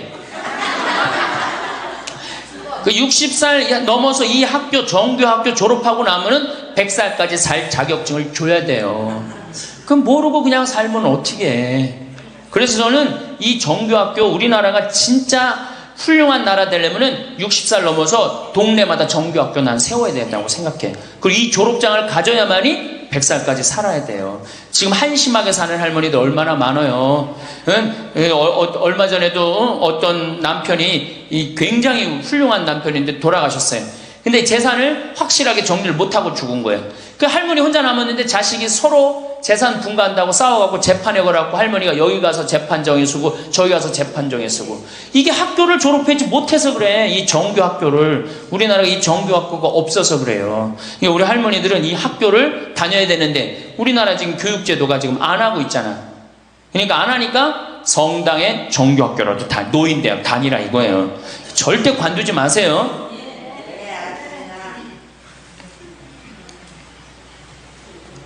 며칠 전에 능평성당에 70대 된 할머니 할아버지 네 부부가 여기 와서 2박 3일 동안 놀고 가셨어요. 네 부부가 바나 다 갖고 오고 쌀 반찬 다 갖고 왔어. 그럼 비싸지도 않지. 하루에 뭐 잠자는 거 하면 4만 원 5만 원이면 되니까 그 4일 동안 여기 와갖고 얼마나 근사하게 놀고 갔는지 몰라요. 그러니까 가능한 한 집에서 자주 벼야 돼. 집을 며느리하고 가능한 한 안 마주치는 게 좋은 거예요. 그래야지 며느리도 편안하지. 누구도 편안해? 나도 편안하고. 뒷방에서 쭈그리고 앉아있으면 알아주는 사람 아무도 없다 이거예요. 아무도 없어요. 그래서 뒷방에서 쭈그리고 앉아갖고 방 출입하지 않으면은요, 그렇게 뒷방에 깜깜하게 있으나 관 속에 깜깜하게 있으나 똑같은 거예요. 살아도 살아있는 게 아니란 말이에요. 그 살아있으려면 멋있게 살아있어야 될 거 아니야. 그러니까 놀러도 좀 가고. 이제 노년에 첫 번째 외롭다 말씀드렸어요. 외롭다. 예. 두 번째로는 노년에 이 자식들하고 문제예요. 자식들하고 갈등이 생기기 시작해요. 내가 이렇게 많이 쏟아 넣었는데 너는 나한테 해주는 게 뭐가 있느냐, 이렇게 계속 섭섭해요. 근데 사실 자식들도 살기 힘들어요. 생각해봐. 자식들 아파트 청약 보야지, 애들 학원 보내야지, 전기세 내야지, 전화비 내야지, 먹어야지. 그렇죠? 그 자가용 타고 다니면서 기름값 올라가면 기름값 내야지. 아프면 또 저기 뭐 병원 가야지. 대충 따져보니까 한 달에 최소한 라면만 먹어도요 150만 원에서 180만 원이 들어가요. 그럼 나 먹고 살기도 힘든데 죽지도 않는 어머니 아버지 오랫동안 계속 잘 모실 수 있어요? 잘 모실 수가 없어요. 그걸 바라는 것도 사실은 미안한 거예요. 미국은 집으로 깔고 있는 게 30%, 금융자산이 70%예요. 할머니, 할아버지들이. 집으로 깔고 있는 게 30%, 금융자산이 70%예요. 그래갖고 70%를 쓰다가 죽어요, 미국은. 우리나라는 집으로 깔고 있는 게 90%, 금융자산이 10%야. 그러니까 뭐 하고 싶어도 돈 있어요, 없어요? 돈이 없는 거야. 오로지 뭐만 하나 쥐고 앉아있는 거야? 집만 하나 쥐고 앉아있는 거야. 그 쥐고 앉아서 죽을 때 누구한테 물려주려고? 자식한테 물려주려고. 그런데 문제는 뭐냐? 자식이 그 집을 물려받을 때 몇 살이에요? 70이에요. 내가 90에서 지금 대개 100살에 죽는단 말이야. 그럼 자식이 몇 살에 그 집 물려받아? 70에 물려받아. 70에 물려받은 의미가 있어요, 없어요? 의미가 없어요. 차라리 이 집 정리해갖고 나도 맛있는 거 먹고 구경하고 싶은 거 구경하고 돌아다니고 싶은 거 돌아다니다가 예? 자식한테 자식도 같이 쓰다가 죽는 게 낫지. 집 남겨놓으면 반은 국가가 갖고 가고 반은 네가 더 갖느냐 내가 더 갖느냐 싸운단 말이에요. 반은. 우리 어머니 아버지를 제가 작년에 성지순례를 모시고 왔어요. 근데 어머니 아버지한테 그랬어. 어머니 예수님 태어난 데는 봐야 될 거 아니냐. 아버지 이 교황님 사는 베드로 성전은 봐야 될 거 아니야. 그렇게 신앙생활을 했으면은. 근데 아버님이 77, 어머니가 75이었을 때 내가 모시고 갔어요. 그랬더니 어머니가 그러는 거야. 아유, 길에서 죽기 싫다는 거야. 비행기 14시간 타기 싫다는 거예요. 우리 외삼촌이 미국에 가서 돌아가셨거든요. 여행 갔다가. 그래서 내가 그랬어요. 걱정하지 말라고. 그리고 자식들이 이미 돈을 다 모아놨기 때문에 어머니 아버지 이거 취소하면 안 된다고. 그래 3달 전에 가서 말씀을 드리니 2달 전에 집에 가보니까 어머니 아버지가 손잡고 산에 올라갔다 내려갔다 하더라고. 길에서 안 죽으려고. 한 달 전에 가보니까 여행 옷 다 입고 뭐 운동화도 다 했어요. 제가 여행을 모시고 갔는데 비행기에선 잘 자고 중간에 뭐 2번에 밥 나오네 2번 다 먹고 또 잘 주무시고 성지에 딱 그 순례를 하는데 제일 먼저 일어나고 제일 앞장서서 걸어가고 제일 잘 먹는 거. 잠도 잘 자고. 누가 77이라고 그래요. 그래갖고 토요일날 밤 10시에 집에 들어왔어요. 한국에 들어와갖고 나하고 한 15분이 우리 어머니 아버지하고 성주순례를 갔는데 다음날 10시에 내가 전화를 했어요. 10시에 전화를 했는데 성주순례 갔다 온 분들 다 괜찮은가 확인했는데 다 비몽사몽 전화를 받는 거예요. 40대 50대 된 분들이 갔었는데 근데 집에 전화했는데 어머니 아버지가 전화를 안 받는 거예요. 걱정이 되고 계속 전화를 했는데 2시에 이제 통화가 됐어요. 아유, 왜 전화 안 받느냐고. 아버지는 약수터에 물 들어가고요. 어머니는 머리하러 가신 거야. 그렇게 13일 동안을 여행을 갔다 오고 다음 날도 안 죽어요. 지금 77, 75 말도 아니에요. 그렇게 모시고 여행을 갔다 왔더니 지난달에 내가 집에 가고 어머니 아버지하고 전심 같이 갈비 먹었어요. 그야말로 갈비를 먹는데 어머니가 그러는 거예요. 신부님, 작년에 신부님이 저기 막 성주순례 유럽 갔다 온다고 여행 가방을 이쁜 걸 사주었는데 집에 그 여행 가방이 이렇게 앉아 있는데 여행 가방이 너무 아깝다고. 저 여행 가방이 또 가자 이거지. 그래서 제가 그랬어요. 알았다고. 올해는 경제가 어려우니까 내년에 내가 모시고 가겠다고. 그래서 내년 모시고 갈 계획이에요. 왜? 이제는 인생이 휴가란 말이야.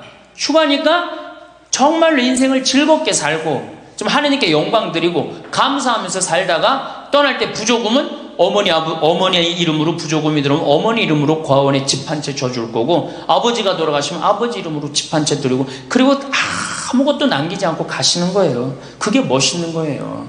그러니까 제발 욕심을 버리세요. 내 자식 내 새끼 이 욕심을 버려. 우리가 하늘나라를 지향하는 사람들은 아니야? 근데 뭐 이렇게 세상에 욕심이 많아. 하늘나라에 지향하는 사람들이. 그래서 우리 할머니들 제발 내가 자식한테 집 물려준다는 생각하지 말고 그거 아까 조사해보니까 4억에서 5억 정도 한다며요. 내일 집에 돌아가면 바로 은행에 가세요. 응?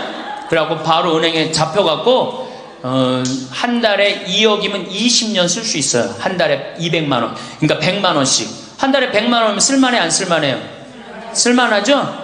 예, 그건 뭐 내가 이제 다음 시간에 말씀을 드릴 거예요. 자, 외롭고 친구가 없고 그 다음에 자식하고 관계가 안 좋아져요. 그 다음에 나이를 먹으면은 몸이 여기저기 아파요. 잘생기고 이뻤던 얼굴에 검버섯이 피죠. 그렇죠? 곱고 이뻤던 얼굴이 쭈글쭈글해지고 그렇죠? 예, 당뇨병이 생겨서 기력도 빠지고 관절염이 생겨서 무릎도 아프고 골다공증이 생겨서 넘어지기만 해도 뼈가 부러지고 심장병도 생기고 또 치매까지 걸리면 자식인지 누군지 구분도 못하고 예? 여기가 하늘인지 땅인지 예? 그것도 구분 못하고 고혈압으로 쓰러져 갖고 다리 한쪽 질질 끌고 다니고 그런 거를 주위에서 자꾸 보면 자꾸 자신감이 있어요 없어요? 없죠? 그런데 이런 사람들은 극히 드물다는 거예요. 그리고 여기 있는 할머니들은 지금 안양에서부터 여기까지 관광버스 타고 2시간 반 동안 왔죠? 그러니까 여기 있는 할머니들은 적어도 100살까지 전혀 문제없이 살 할머니들이에요. 100살까지. 왜? 지금 근력은 100살까지 관리만 잘하면 100살까지 산단 말이에요. 관리만. 그리고 살다가 죽을 때는 어떻게 죽을 수 있는 가능성이 많은 할머니들이야? 꼴까닥 죽을 수 있는 가능성이 많은 할머니들이에요. 자, 그러니까 할머니들이 이제 운동을 잘 하셔야 돼요. 그냥 늙었다고 난 늙었다 이걸로 끝나는 게 아니에요. 우리 할머니들, 며느리들한테 섭섭한 할머니들 많죠? 100명이면 99명이 며느리한테 섭섭해요. 100명이. 맞죠? 네. 아유, 솔직해네. 비산동 할머니들이. 왜 내가 100명이면 99명이 며느리한테 섭섭하냐면, 내가 고해성사를 들어보면요, 내가 비산동에 있을 때 16,000명이었지, 교우들이. 고해성사 무지하게 많이 들어봤어요. 할머니들이 오면 고해성사의 100%가 다 며느리 욕이에요. 며느리 욕. 뭐 며느리가 얼마나 못되게 한 거 뭐 다 얘기해요. 그럼 내가 뭐라고 그래? 할머니, 요새 젊은 것들이 버릇이 없어서 예의 없이 자라서 그러니까 할머니가 이해하라고. 할머니 며느리만 그런 게 아니라 다 그렇다. 예. 그럼 며느리들은 들어오면 나한테 뭐라고 고해성사할 것 같아? 시어머니 때문에 미치겠다고 그러는 거예요. 시어머니 때문에. 그럼 내가 그 며느리들한테 뭐라고 그럴 것 같아요? 늙으면 다 그러니까, 니네 집만 그런 게 아니다. 늙으면 다 그러니까 신경 쓰지 말아라. 제가 그래요. 어쩔 수 없는 거예요. 어쩔 수 없는 거예요. 자, 그런데 할머니들하고 며느리들하고 입장을 조금 생각을 해봐. 자, 우리 할머니들 자식들 키웠을 때, 막 키웠을 때 태어났어. 막 손가락에 꼬무락거리고 막 저기 막 옹알이하고 이뻐요, 안 이뻐요? 아, 이놈이 일어났어. 뻗떡. 그래갖고 걸으면 한 걸음 뛰었을 때 흥분돼요, 안 흥분돼요? 흥분되죠? 걸어. 그럼 기가 막히게 행복하죠? 그 행복은 아마 생각해봐. 기가 막히게 행복했을 거야. 거기다 엄마라고 그래봐. 어때요? 막 죽지. 엄마라고 그러면은 막 죽어. 엄마라고 그러면은. 거기다가 이제 애가 가방 들고 막 학교 갔다가 뛰어왔다 하고, 아, 이놈이 키가 중학교 고등학교 됐는데 나보다 더 커져. 뿌듯해요, 안 뿌듯해요? 이게 키우는 맛이요, 보통 큰 맛이 아니에요. 그런데 반대로 입장을 바꿔놓고 이제 생각을 해보면, 우리 어머니가 70이 됐어. 문을 열고 나오면은 아이고 아이고 아이고 그런단 말이야. 부모는 자식을 키우는 재미에 정말로 푹 빠져있지만, 자식은 부모가 죽어가는 걸 본단 말이야. 얘야 눈이 좀 안 보인다. 보니까 백내장이 걸렸어. 눈이 또 났더니 얘야 무릎이 아프다. 그러니까 무릎에 여기 그냥 저기 물렁뼈가 다 없어졌고 그 뼈 수술해줬어. 그러니까 문 열고 나오면 아이고 아이고. 좋아질 가능성이 있어요? 점점 나빠져요? 점점 점점 죽어가는 걸 보는 거예요. 누가 더 기쁠 것 같아? 자식을 키울 때가 기쁠 것 같아? 죽어가는 부모를 보는 게 기쁠 것 같아요? 여기는 안타까움, 짜증, 의무감 이런 게 들었어. 여기는 기쁨이 있고. 그러니까 우리 할머니들 자식들한테 나한테 왜 이렇게 섭섭하게 하나 원망할 필요가 없어요. 그 죽어가는 걸 보는 건 그 슬픈 거예요. 그건 외로운 거예요. 이게 정말 좋은 건 뭐야? 그 모습을 자식한테 안 보이는 거예요. 따로 떨어져서 사는 게 제일 좋은 거예요. 따로 떨어져서 사는 게. 그러니까 제발 같이 살 생각 좀 하지 마세요. 자식한테 뭐 의지하고 기대하고 산다. 지금부터 피눈물 나는 이야기를 하겠습니다. 제가 평택에서 알고 있던 할머니 한 분이 옛날에 과학 선생님을 했어요. 이 할머니가 나이가 82살인데 글쎄 75살 되던 해에 아들이 꼬신 거예요. 어머니가 살던 아파트 팔고 내가 사는 아파트 팔아서 50평짜리 아파트를 사자. 그래서 75살 먹은 할머니가 그런 생각을 했대. 내가 살면은 얼마나 사나? 살면 얼마나 사나? 여기 혹시 나는 살면 얼마나 사나 그런 생각 하시는 분들 손 들어보세요. 절대 그런 생각 하지 마세요. 안 죽어.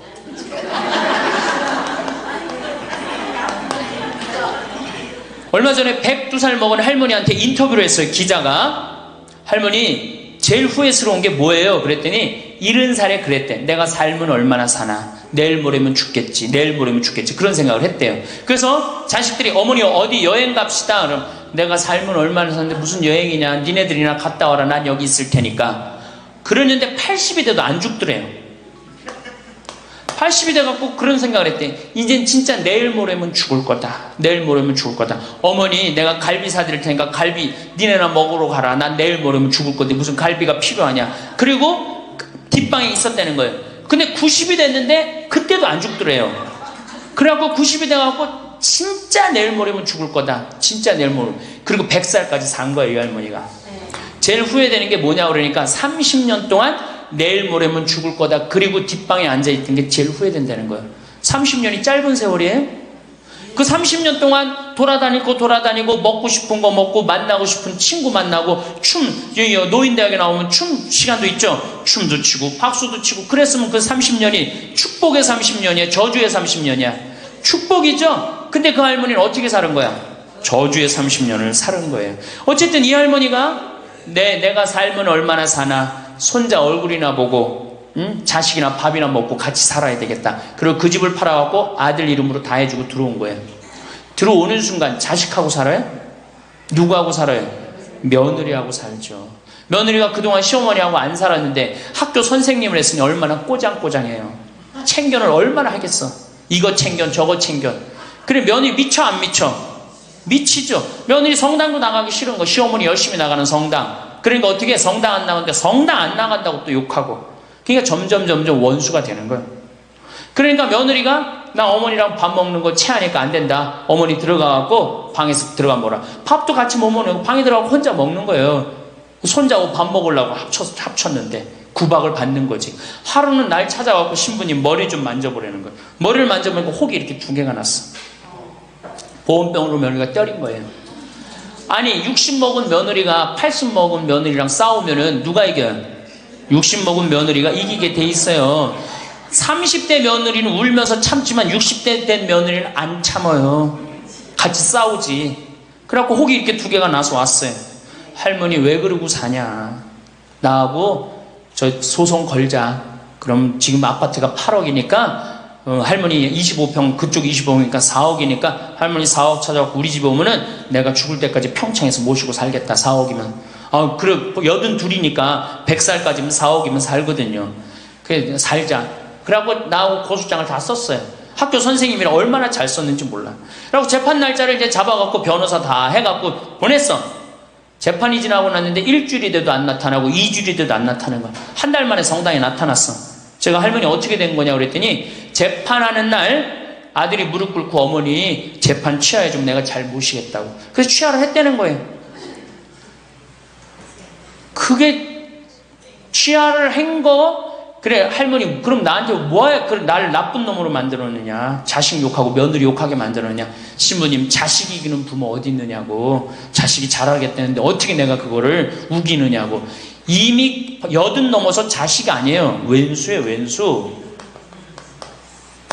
그래갖고 할머니 이제 자식한테 맞고 살던 나한테 찾아오지 말아라. 3달 됐는데 새벽에 전화가 왔어. 신부님 저 마리아예요. 그래서 어떻게 된 거냐 할머니 왜 성당 요새 안 나타나느냐 그랬더니 그 집에 사는 게 너무 괴로워서 스스로 전라도에 있는 양론에 들어간 거예요. 자식한테 재산을 주면 3가지를 잃어버려요. 첫 번째 자식을 잃어버려요. 2번째 본인의 인생을 잃어버려요. 3번째 재산을 잃어버려요. 그러니까 우리 할머니들은 자식도 안 잃어버리고 인생도 안 잃어버리고 재산도 안 잃어버리려면 어떻게 해야 돼? 자식하고 따로 내가 가지고 있는 은행에 가서 담보로 넣고 그거 다 쓰다가 죽는 게 제일 좋은 거예요. 자식한테 피해 안 주고. 그러면은 신부님 나 늙어서 죽을 때 어떻게 해? 늙으면은 남들이 알아서 해주겠지 이런 생각한단 말이야. 그래서 내가 항상 하는 얘기가 거지근성을 버려라. 남들이 뭘 알아서 해줘. 늙은 나를 누가 책임져줘? 누가 책임져야 돼? 내가 책임져야 돼요. 그래서 내가 공부하고 내가 따라다니면서 배워야 돼. 그래서 60부터 64살까지 정규학교를 다녀야 돼. 이런 거 배우는 거. 황창현 신부님은 늙을수록 자식이 효자가 아니라 돈이 효자라고 말씀하십니다. 한평생 자식 돌보느라 자신의 인생은 없이 사신 분들이 대부분일 텐데요. 지금이라도 자식을 위해 희생하는 삶은 그만두셔야 합니다. 노년의 시간은 축복의 시간입니다. 늙으면 죽어야지 이런 생각들로 귀중한 노년의 시간을 낭비하지 마시길 바랍니다. 내 노후를 어떻게 하면 소중하고 행복한 시간들로 만들 것인가는 전적으로 여러분들에게 달린 문제입니다. 행복한 노후, 불행한 노후 어느 것을 선택하시겠습니까? 행복한 노후를 위한 기본 전제는 건강이겠죠. 암에 걸리지 않고 장수하는 습관 10가지 말씀드리면서 오늘의 영상 마무리하겠습니다. 암에 걸리지 않고 장수하는 습관 10가지. 1. 의사를 멀리한다. 암 환자가 되지 않으려면 지켜야 할 규칙이 있다. 참을 수 없는 통증, 죽을 것 같은 고통이 없는 한 의사를 가까이 하지 않는 것이 그 규칙이다. 물론 건강검진이나 단기 입원 종합검사도 받지 않는다. 백신도 접종하지 않는다. 병원에 가지 않으면 암이 발견될 일도 없고 공연히 치료받을 일도 없다.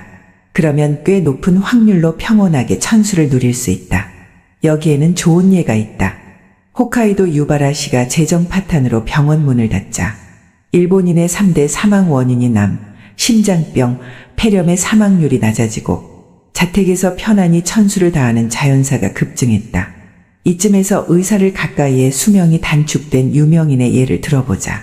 일본 스모의 가장 높은 등급 장사였던 지오노 후지는 단기 입원 종합검사에서 작은 췌장암을 발견해 바로 수술을 받았다.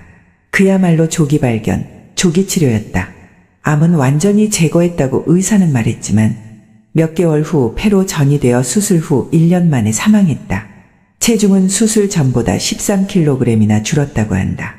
가부키 배우 반도 미스고로도 거의 같은 경과를 거쳐 암이 폐로 전이되어 수술 후 1년 반 만에 사망했다.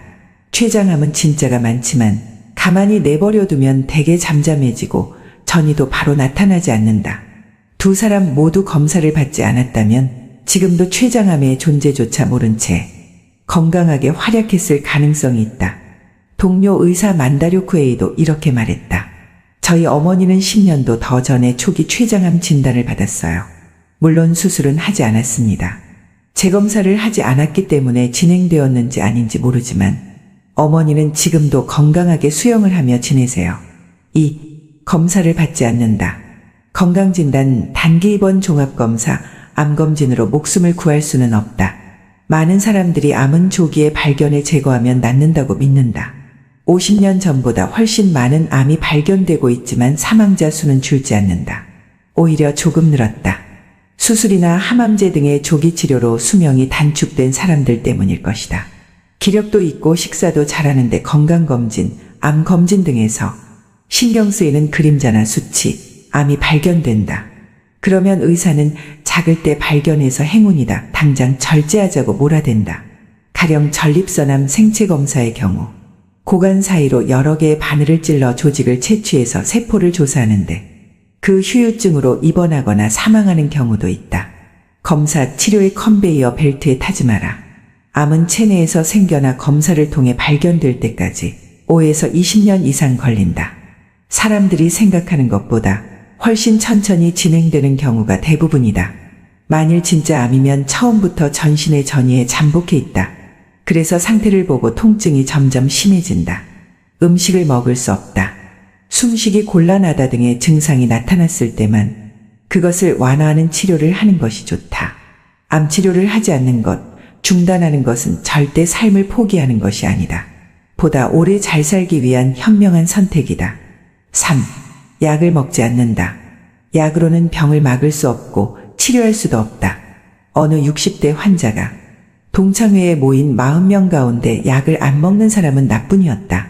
고 말한 적이 있다. 이러한 약의 복용은 대부분 건강검진에서부터 시작된다. 혈압을 낮추는 강압제만 해도 60대의 약 30% 이상이 복용하고 70대만 돼도 그 비율은 50% 이상으로 올라간다.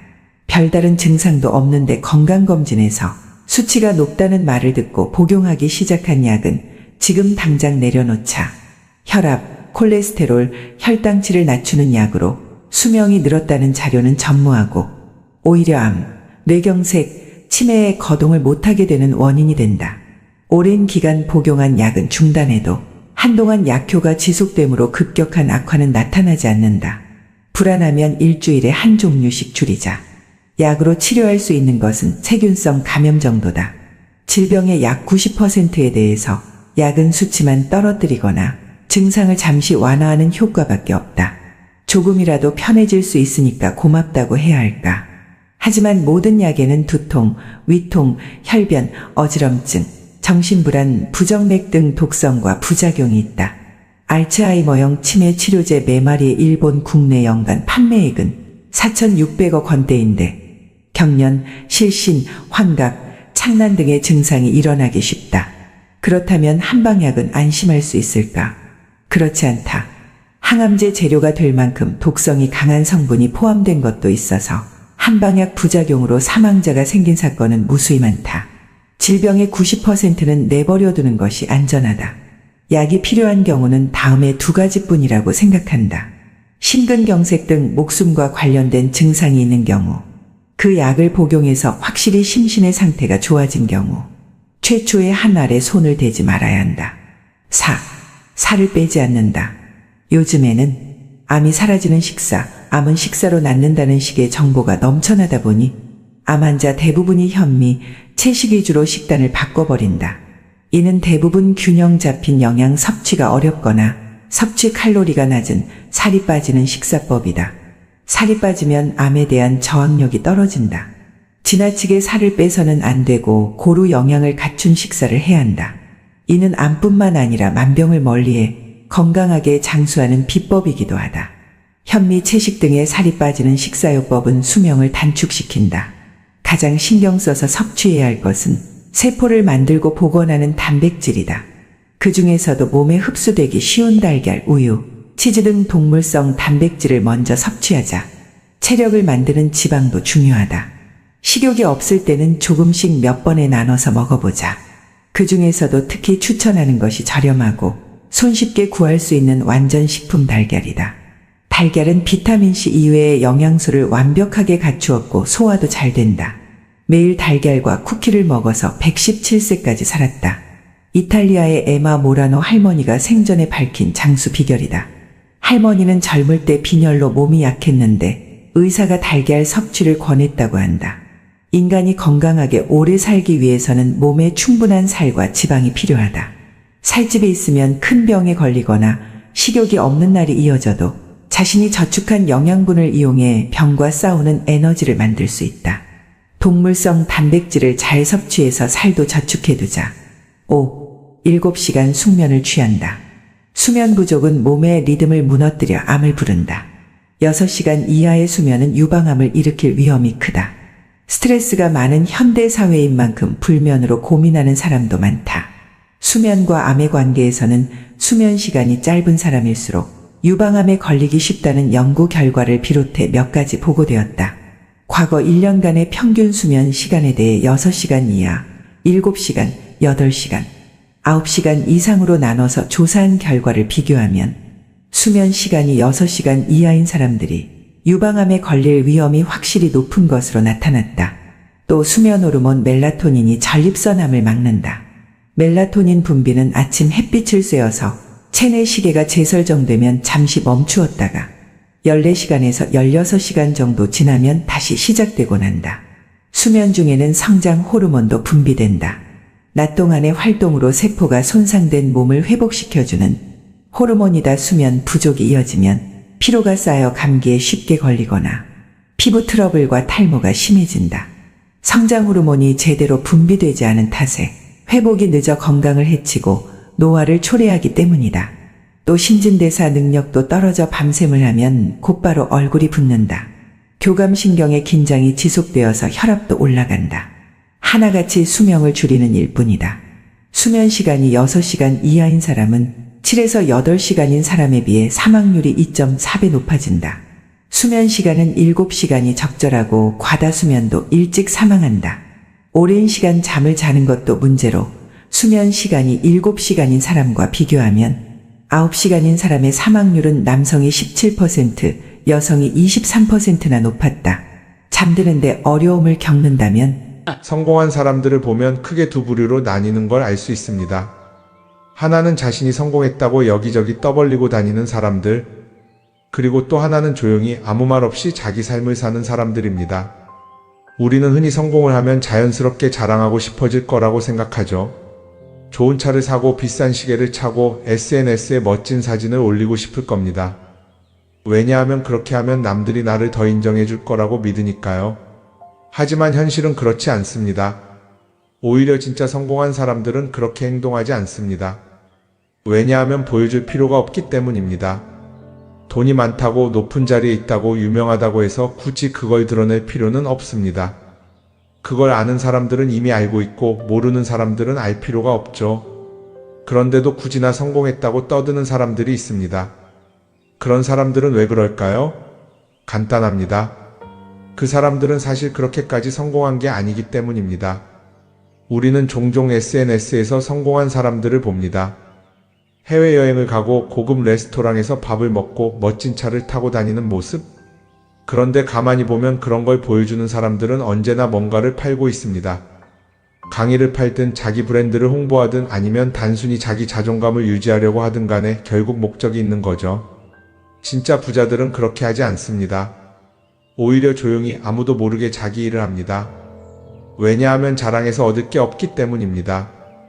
오히려 괜히 잘난 척했다가 사람들에게 이용당하거나 시기와 질투를 받거나 쓸데없는 오해를 사는 게 더 피곤합니다. 이건 단순한 돈 이야기가 아닙니다. 사회적인 성공을 이룬 사람들도 마찬가지입니다. 진짜 실력 있는 사람들은 자기 실력을 굳이 떠벌리지 않습니다. 왜냐하면 그럴 필요가 없으니까요. 자기 분야에서 최고라면 사람들이 먼저 알아서 찾아옵니다. 반대로 실력이 부족한 사람일수록 자기를 포장하려고 애씁니다. 우리가 흔히 듣는 말이 있죠. 빈수레가 요란하다. 이 말이 괜히 있는 게 아닙니다.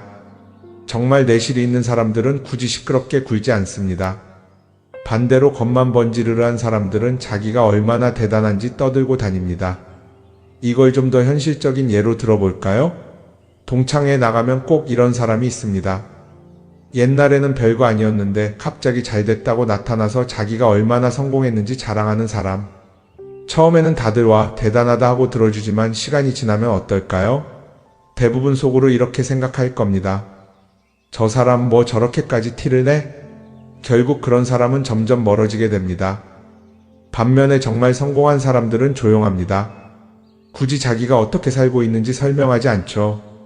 그런 사람들은 오히려 주변에서 먼저 알아보고 자연스럽게 존경을 받습니다.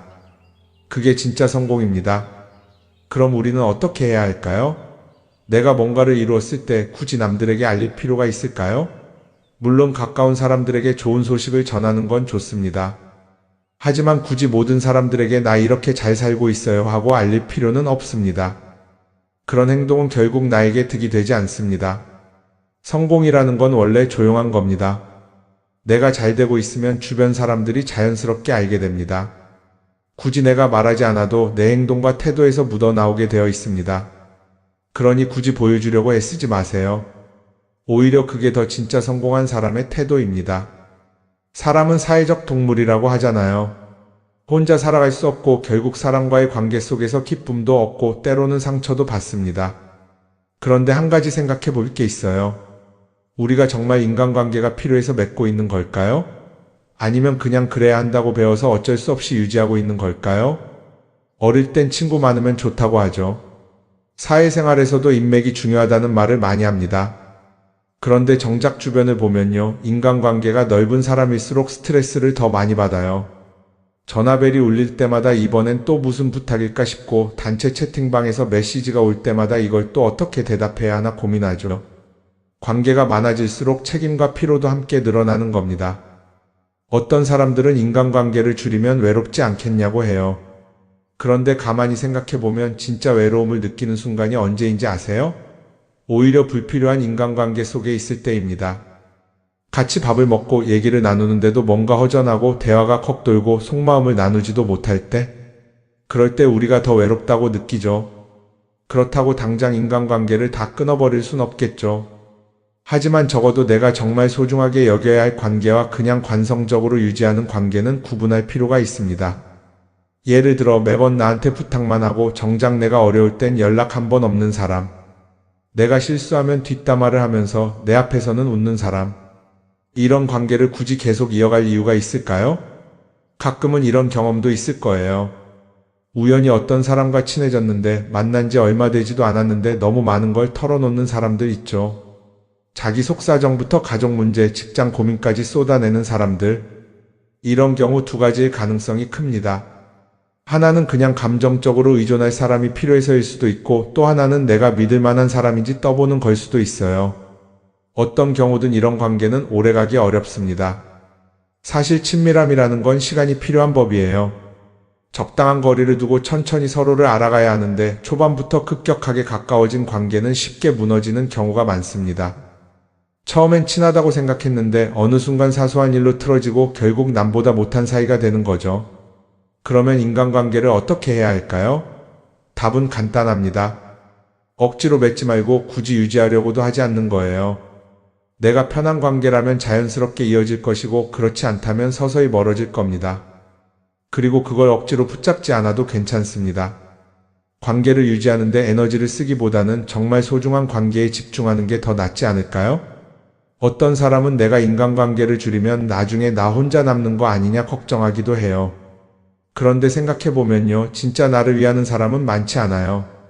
인간관계를 줄인다고 해서 완전히 혼자가 되는 게 아닙니다. 오히려 불필요한 관계를 정리하고 나면 남아있는 관계들이 더 단단해지고 가치 있게 느껴질 겁니다. 예전엔 인맥이 자산이라는 말을 많이 했어요. 그런데 요즘은 꼭 그렇지도 않죠. 오히려 불필요한 인간관계가 많으면 그게 짐이 될 수도 있어요. 적당한 거리, 적당한 선. 이걸 잘 지키는 게 결국엔 가장 편한 인간관계를 유지하는 방법 아닐까요? 한번 곰곰이 생각해 보세요. 지금 내 주변에 있는 사람들 중에서 내가 정말 편하게 만날 수 있는 사람이 몇 명이나 되는지, 내가 억지로 맞춰주고 있는 관계는 없는지. 관계를 줄이면요, 외로워지는 게 아니라 오히려 더 자유로워집니다. 그리고 자유로워진 만큼 내 인생에서 정말 중요한 것에 집중할 수 있게 됩니다. 인간관계에 너무 많은 걸 신경 쓰다 보면 정작 중요한 걸 놓칠 수 있어요. 그러니까 이제는 한 번쯤 정리해보는 것도 나쁘지 않을 겁니다. 사람들이 돈을 많이 벌고 싶어 하는 이유가 뭘까요? 단순히 돈이 많으면 좋으니까? 물론 그것도 있겠지만 사실 돈을 원하는 진짜 이유는 더 나은 삶을 살기 위해서겠죠. 그런데 문제는 돈을 많이 번다고 해서 반드시 삶이 나아지는 건 아니라는 겁니다. 오히려 더 많이 벌수록 더 많이 쓰게 되는 경우가 많아요. 가끔 이런 생각 해본 적 없으세요? 예전에는 돈이 지금보다 훨씬 적었는데 이상하게 그때가 더 여유로웠던 것 같다. 왜 그럴까요?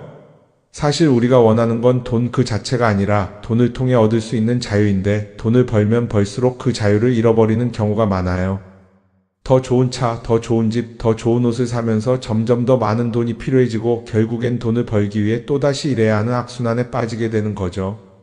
한번 생각해 봅시다. 우리가 정말 필요해서 뭔가를 사는 경우가 얼마나 될까요? 필요해서라기보다는 남들이 가지고 있으니까, 없어 보이기 싫으니까, 혹은 그냥 기분 전환을 위해서 소비하는 경우가 훨씬 많아요. 그리고 그런 소비를 할 때마다 스스로 이렇게 합리화를 하죠. 이 정도는 나를 위한 투자야. 그런데 가만히 보면 그 소비가 진짜 나를 위한 소비인지 아니면 그냥 사회가 만든 기준에 끌려가고 있는 건지 헷갈릴 때가 많습니다. 예를 들어 예전에는 스마트폰 하나면 충분했는데 이제는 스마트워치도 있어야 하고 무선 이어폰도 필요하고 태블릿도 있어야 할 것 같고 하나를 사면 또 다른 무언가가 필요해지는 시기예요. 사실 이건 우리가 그렇게 만들어진 겁니다. 광고도 그렇고 SNS도 그렇고 자꾸 우리에게 이렇게 말하죠. 이걸 사야 더 행복해질 수 있어요. 그런데 정작 그걸 사고 나면 어때요? 처음 며칠은 좋죠. 그런데 시간이 지나면 또 다른 걸 사고 싶어져요. 왜냐하면 물건이 우리를 오래 행복하게 만들어주지는 않거든요. 특히 요즘은 SNS가 이런 소비 심리를 더 부추기는 것 같아요. 예전에는 친구들끼리 만나서 나 새로 샀어 하고 자랑하는 게 전부였는데 이제는 SNS에 올리면서 전 세계 사람들에게 보여주잖아요. 그러다 보니까 남들도 다 뭔가를 사서 올리고 나도 따라해야 할 것 같은 기분이 드는 거예요. 그런데 중요한 건 그 사람들도 사실은 나와 똑같은 기분이라는 겁니다. 내가 남을 부러워하는 만큼 나도 누군가에게 부러움을 사려고 애쓰고 있는 거죠. 결국 끝없는 비교와 소비 속에서 진짜 중요한 걸 놓치게 되는 겁니다. 한번 이렇게 생각해보면 어떨까요? 만약 내가 지금부터 딱 1년 동안 불필요한 소비를 하지 않는다면 내 삶이 어떻게 변할까? 아마 처음에는 답답할 수도 있어요. 사고 싶었던 걸 참아야 하니까. 그런데 그걸 몇 번 참고 나면 어느 순간 깨닫게 될 겁니다. 내가 굳이 이걸 안 사도 괜찮네? 그렇게 불필요한 소비가 줄어들면 자연스럽게 돈이 쌓이겠죠. 그런데 돈이 쌓이는 것보다 더 중요한 게 있어요. 바로 마음의 여유가 생긴다는 겁니다. 돈을 쓰지 않는다고 해서 불행해지는 게 아니라 오히려 소비로부터 자유로워지면서 진짜 행복을 찾을 수 있어요. 물론 이걸 실천하는 게 쉽지는 않겠죠. 우리 주변에는 소비를 부추기는 것들이 너무 많으니까요. 하지만 적어도 이런 건 해볼 수 있습니다. 뭔가를 사고 싶을 때 한 번만 스스로에게 물어보는 거예요. 이게 정말 나한테 필요한 걸까? 아니면 그냥 순간적인 욕심일까? 만약 그 질문을 던졌을 때 5초 안에 당연히 필요하지 라는 답이 나오지 않는다면 사실 그건 없어도 되는 물건일 가능성이 큽니다. 정말 필요한 건 고민할 필요도 없이 바로 떠오르거든요. 그러니까 이제는 한 번쯤 생각해 봐야 할 것 같아요. 나는 지금 내가 원하는 삶을 살고 있는 걸까? 아니면 남들이 만든 기준에 맞추기 위해 내 시간을 팔고 있는 걸까? 소비를 줄인다는 건 단순히 돈을 아끼는 게 아닙니다. 그건 결국 내 삶의 선택권을 되찾는 일이거든요.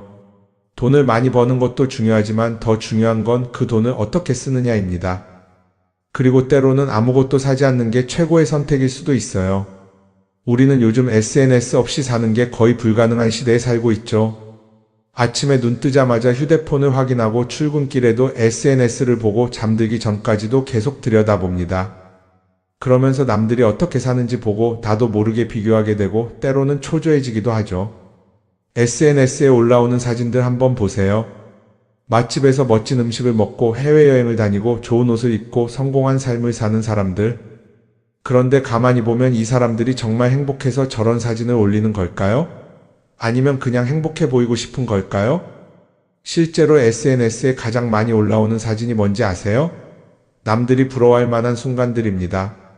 집에서 편하게 쉬고 있는 모습이나 출근길에 지친 얼굴, 어제 먹다 남은 배달 음식 사진 같은 건 잘 안 올리죠. 대신 멋진 레스토랑, 명품 가방, 고급 호텔 같은 것들이 올라옵니다. 왜 그럴까요? 결국 SNS는 보여주기 위한 공간이기 때문입니다. 여기서 중요한 게 있어요. 우리가 SNS에서 보는 건 그 사람의 삶 전체가 아니라 편집된 일부 장면이라는 겁니다. SNS는 마치 한 편의 다큐멘터리나 영화처럼 잘 꾸며진 장면들만 보여줍니다. 그런데도 우리는 그걸 보면서 아, 저 사람은 나보다 더 행복하구나 하고 착각하죠. 예를 들어 SNS에서 한 친구가 해외여행을 가서 아름다운 풍경을 찍어 올렸다고 해볼게요. 우리는 그걸 보면서 부럽다, 나도 저렇게 살고 싶다라고 생각하겠죠. 그런데 정작 그 친구는 사진을 찍고 나서도 일 때문에 스트레스를 받고 있을 수도 있고 여행 비용을 감당하느라 카드가 걱정을 하고 있을 수도 있습니다. 그 부분은 우리는 알 수가 없죠. 그런데 문제는 이렇게 남들과 비교하는 습관이 쌓이면 결국 내 삶이 초라하게 느껴진다는 겁니다. 원래는 그냥 조용히 살아도 괜찮았는데 SNS를 보고 나면 나만 뒤처지는 것 같고 뭔가를 더 해야 할 것 같고 괜히 불안해지죠. SNS는 기본적으로 사람들의 비교 심리를 자극합니다. 남들이 가진 걸 나도 갖고 싶게 만들고 남들이 하는 걸 나도 해야 할 것 같은 기분이 들게 만들죠. 그러다 보니 필요하지도 않은 걸 사게 되고 무리해서라도 화려한 곳에 가게 되고 남들에게 보여주기 위해 사는 삶을 살게 됩니다. 그럼 어떻게 해야 할까요? 사실 정답은 간단합니다. SNS에서 보이는 것들을 곧이곧대로 믿지 않는 것입니다. 그리고 더 중요한 건 남과 비교하는 걸 멈추는 것이에요. 어떤 사람이 비싼 차를 타고 다닌다고 해서 그 사람이 꼭 행복한 건 아닙니다. 좋은 차를 타고 다니지만 밤마다 사업 걱정에 잠 못 이루는 사람도 많아요. 반대로 대중교통을 이용하지만 마음 편하게 사는 사람도 있죠. 결국 행복은 보이는 것이 아니라 느끼는 것입니다. SNS를 덜 보면 덜 불행해진다는 연구 결과도 있어요.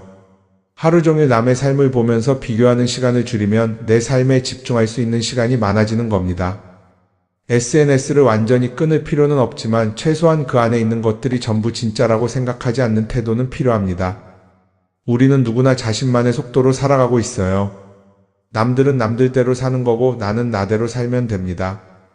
SNS에서 남들의 화려한 모습을 볼 때마다 한 번쯤 이렇게 생각해 보세요. 이건 그 사람이 보여주고 싶은 삶일 뿐이다. 그러면 조금은 편해질 겁니다. 사람들은 다들 자기 인생을 살아간다고 생각하죠. 그런데 가만 보면 정말 자기 인생을 사는 사람이 얼마나 될까요? 많은 사람들이 사실은 남이 만들어 놓은 기준에 맞춰서 살고 있어요. 좋은 대학, 좋은 직장, 좋은 차, 좋은 집.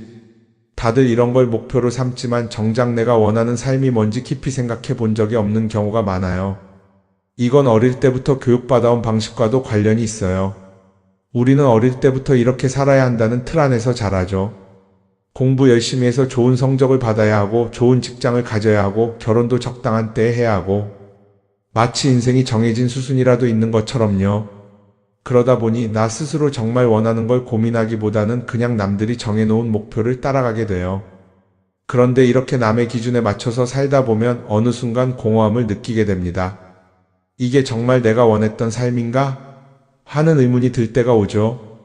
어릴 땐 성적이 목표였고, 사회에 나와서는 연봉이 목표였고, 결혼하고 나서는 아이 교육이 목표였는데 그 목표를 이루고 나면 허무한 거예요. 계속 뭔가를 이루긴 했는데 정작 나는 어디에 있는지 모르겠는 거죠. 진짜 중요한 건 내가 원하는 게 뭔지를 아는 것이에요. 그런데 이게 쉽지 않죠. 오랫동안 남의 기준대로 살아왔기 때문에 막상 내가 정말 원하는 게 뭐지?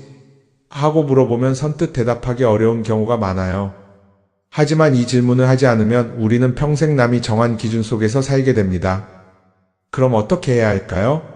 첫 번째로 필요한 건 내가 왜 이런 생각을 하게 됐는지 스스로 점검하는 거예요. 예를 들어 내가 비싼 차를 사고 싶다고 생각한다면 그게 정말 내 필요 때문인지 아니면 남들에게 잘 보이기 위해서인지 한번 따져봐야 해요.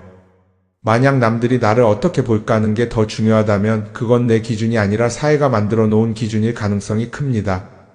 두 번째는 다른 사람의 의견에 휘둘리지 않는 연습을 하는 거예요. 우리는 살아가면서 끊임없이 남들의 평가를